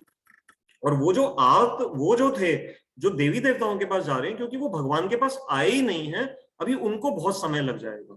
उनमें से वो उपासक अच्छे हैं जो देवी देवताओं के पास भले जाएं, लेकिन वो उनको इस रूप से जा रहे हैं कि आप हमें सही रास्ता दिखाइए। ऐसे बहुत सारे कृष्ण भगवान के भक्त हैं जो कि शिव जी के पास गए और शिव जी से उन्होंने अगर भोले मन से प्रार्थना करी कि प्रभु आप हमें ऐसा पथ दिखा दीजिए जो कि हमारे कल्याण को वो करे, तो शिव जी ने उनको फिर भगवान कृष्ण या भगवान राम की भक्ति की ओर डाइवर्ट किया है। स्वयं वल्लभाचार्य जी का उदाहरण, और ऐसे मैंने 3 उदाहरण नोट किए थे, पर उनको आज क्लास का समय बहुत बढ़ गया था तो मैंने वहां इसलिए बताया नहीं। तो एक वल्लभाचार्य जी का आया, और एक इसमें आता है इनका जो केशव कश्मीरी थे, तो वो सरस्वती जी के उपासक थे, तो वो कैसे चैतन्य महाप्रभु जी के संपर्क में आकर के उनका कल्याण हुआ। तो ऐसे कई सारे उदाहरण हमारे यहाँ शास्त्रों में हैं जिनको देवी जैसे, और एक चंडीदास जी हैं जिनको काली माता, वो चंडी के उपासक थे। तो एक दिन क्या हुआ कि उनसे गलती से ना उन्होंने, उनके भाई कृष्ण भगवान को फूल अर्पित कर रहे थे, तो वो फूल उनके पास पहुंच गया और वो काली को अर्पित किया गया। तो उसी दिन काली माता चंडी जी उनके सामने प्रकट हो गई। तो उन्होंने कहा ये फूल तो मैं आपको रोज अर्पित करता हूँ, लेकिन आप किसी प्रकट नहीं होती, आज आप कैसे प्रकट हो गई? तो उन्होंने कहा ये जो फूल तुमने मुझे अर्पित किया है, तो ये मेरे प्रभु को, पहले कृष्ण भगवान को तुम्हारे भाई ने अर्पित किया था, तो ये मेरे पास आज आ गया है। तो क्योंकि मेरे प्रभु का फूल मेरे पास आ गया तो मैं बड़ी प्रसन्न हो गई, अब तुम्हें जो मांगना है मांग लो। तो तब उनको ये बात समझ में आई चंडीदास जी को कि अच्छा अच्छा, ये तो चंडी जो जिनकी मैं उपासना करता हूँ ये तो भगवान की ही सेविका है। फिर उन्होंने कहा कि माँ, अगर मैं आपकी इतनी दिनों से उपासना कर रहा था तो आपने आज तक ये बात मुझे पहले क्यों नहीं रिवील करी? तो उन्होंने कहा तुम्हारी इच्छा ये थी नहीं, तुम तो संसार की चीजें मेरे से मांगते थे, इसलिए मैंने कभी रिवील नहीं करी। तो ऐसे बहुत सारे उदाहरण मिलते हैं। और फिर बाद में चंडीदास जी ने बड़े सुंदर सुंदर भगवान के लिए भजन गाए हैं और वो हम सब हमारी हिस्ट्री में रिकॉर्डेड है। तो इससे ऐसे ये फर्क है, थोड़ा ये सटल लेवल पे है, परंतु ये दोनों में थोड़ा थोड़ा ऐसे फर्क है। पर प्रभु जी, ये तो बिल्कुल सही बताया आपने, पर एक चीज है कि जब ध्रुव महाराज ने भगवान से किंगडम मांगा तो उन्हें एक ऐसा किंगडम मिला जो सच में कभी नष्ट नहीं होता है। तो क्या भगवान से कुछ भौतिक इच्छा मांगने से फिर कुछ मतलब वो भी परमानेंटली भी मिल जाती है क्या, कुछ एसेट्स या जो भी रिजल्ट्स हो? नहीं, वो डिपेंड करेगा साधक की स्थिति क्या है। क्योंकि देखो ध्रुव महाराज ने जैसे ही भगवान विष्णु के उस समय दर्शन किए, वो फिर बड़ा तड़पने लगे कि कहाँ मैं हीरा छोड़ करके मैं कांच के टुकड़ों के पीछे भाग रहा था। तो जो उनके अंदर उस समय जो लेमेंटेशन हुई है, क्योंकि उनको नारद जी जैसे शुद्ध भक्त की कृपा मिली थी। यहाँ देखो भक्त का रोल आ जाता है। अगर बिना भक्त की कृपा के उनके जो गुरु जो थे, जो नारद जी ने जो उनको मंत्र दिया था जिसकी वजह से भगवान वहां प्रकट हुए थे, तो वो गुरु तो इतने उनको हाई लेवल के मिले हैं ना, तो तभी तो ध्रुव महाराज को वैकुंठ लोक जैसा राज्य मिला। हमारे जैसे जो साधारण लोग हैं, अगर वो कोई बिना गुरु प्रॉपर गुरु की गाइडेंस में भगवान से कोई चीज मांग रहे हैं, तो फिर वो ऐसा नहीं होगा। वो तो बहुत एक विलक्षण घटना है कि कैसे ध्रुव जी को वो लोग इस तरह से दिया गया, वो एक्सेप्शनल टाइप का केस है वो। अच्छा, ठीक है Prabhu ji, thank you so much. Thank Hare you, Krishna. Hare Krishna. तो क्योंकि अभी तक किसी और का कोई प्रश्न नहीं आया है, तो अगर आप सबकी अनुमति हो, मैं 1 मिनट तक वेट कर रहा हूँ। अच्छा, उत्तम लीला दीदी ने हाथ उठाया। हाँ दीदी, मैंने आपको अनम्यूट करने की ऑप्शन दिया, आप कर लीजिए। दीदी आपको अनम्यूट करना पड़ेगा अपने आप को मोबाइल पे अपने।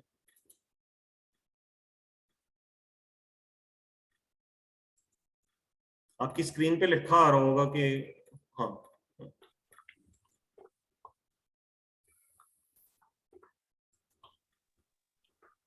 हाँ दीदी तो बोलिए। मेरे हाँ हाँ, हो गया बोलिए दीदी, बोलिए। आ रही है आवाज? आ रही है दीदी, आ रही है, बोलिए। ना मेरा प्रश्न ये है प्रभु जी कि ना मैं ये पूछ रही हूँ कि अगर कोई व्यक्ति सारा जीवन भगवान की भक्ति करता है पर अंत में उसको भगवान का स्मरण नहीं होता किसी कारण से भी, तो फिर उसकी क्या गति होगी?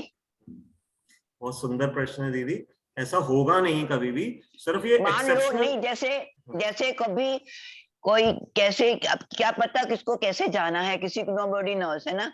तो है ना, ये मतलब हम कैसे समझे ना इस चीज को, कैसे हमें समझ इसमें आए? ज्यादा कोई चिंता की बात नहीं है। ऐसी बहुत सारी सेइंग्स हैं हमारे शास्त्रों में। मैं कभी आपको कोई ऐसा श्लोक अलग से व्हाट्सएप पे भेज दूंगा, परंतु अभी शॉर्ट में आप इतना समझ लीजिए कि भगवान ने कई जगहों पे और हमारे गुरुजनों ने, आचार्यों ने भी कहा है, सदगुरुओं ने भी कहा है कि अगर शिष्य मृत्यु समय में इस स्थिति में नहीं है कि वो प्रभु का स्मरण कर सके, और या मान लीजिए कोई कोमा में चला गया है या कोई और कोई ऐसी अवस्था है, उसको इतना मान लीजिए दर्द हो रहा है, वो प्रभु का स्मरण नहीं कर पा रहा, कोई भी ऐसी बात हो गई है, तो अगर उसने पूरे जीवन प्रभु का स्मरण श्रद्धा भाव से किया हुआ है, उसको, ऐसे भक्त को कोई चिंता करने की जरूरत नहीं है। भगवान ने कहा है कि ये मेरी ड्यूटी है, फिर मैं उसको कैसे न कैसे माध्यम से कल्याण उसका करूंगा ही करूंगा, उसमें कोई ऐसी चिंता नहीं।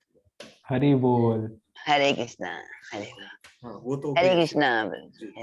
ठीक, धन्यवाद दीदी, हरे कृष्णा। हरे कृष्णा। हरे कृष्णा। और किसी का अगर कोई प्रश्न नहीं है, तो मैं बस चैट बॉक्स में एक मैसेज यहाँ पर डाल रहा हूँ, तो आप सब वहां से वो यूट्यूब का चैनल जिनको नहीं पता वो ले लीजिए, कमल गीता क्लासेस, गीता में GITA है, कमल गीता क्लासेस। और मेरा जो मोबाइल नंबर है मैं वो भी वहां डाल रहा हूँ। जो नए श्रोता हैं जिनको ये लिंक डायरेक्ट नहीं मिलता है, 9810094098, वो मेरे साथ व्हाट्सएप पे डायरेक्ट जुड़ के मेरे से ये लिंक डायरेक्ट ले सकते हैं। तो अब हम इस क्लास को विराम देते हैं। समय थोड़ा सा मैं जानता हूँ इस क्लास में थोड़ा अधिक चल रहा है, परंतु ये चैप्टर अब सब बड़े इंपॉर्टेंट हैं, तो थोड़ा क्षमा चाहता हूँ, लंबा समय लगा। अगली बार हमारा 8वां अध्याय होगा, जिसमें ये जो अंतिम प्रश्न जो अर्जुन ने, जो भगवान ने कोई नए वर्ड्स यूज कर दिए अर्जुन, उनके बारे में प्रश्न पूछेंगे।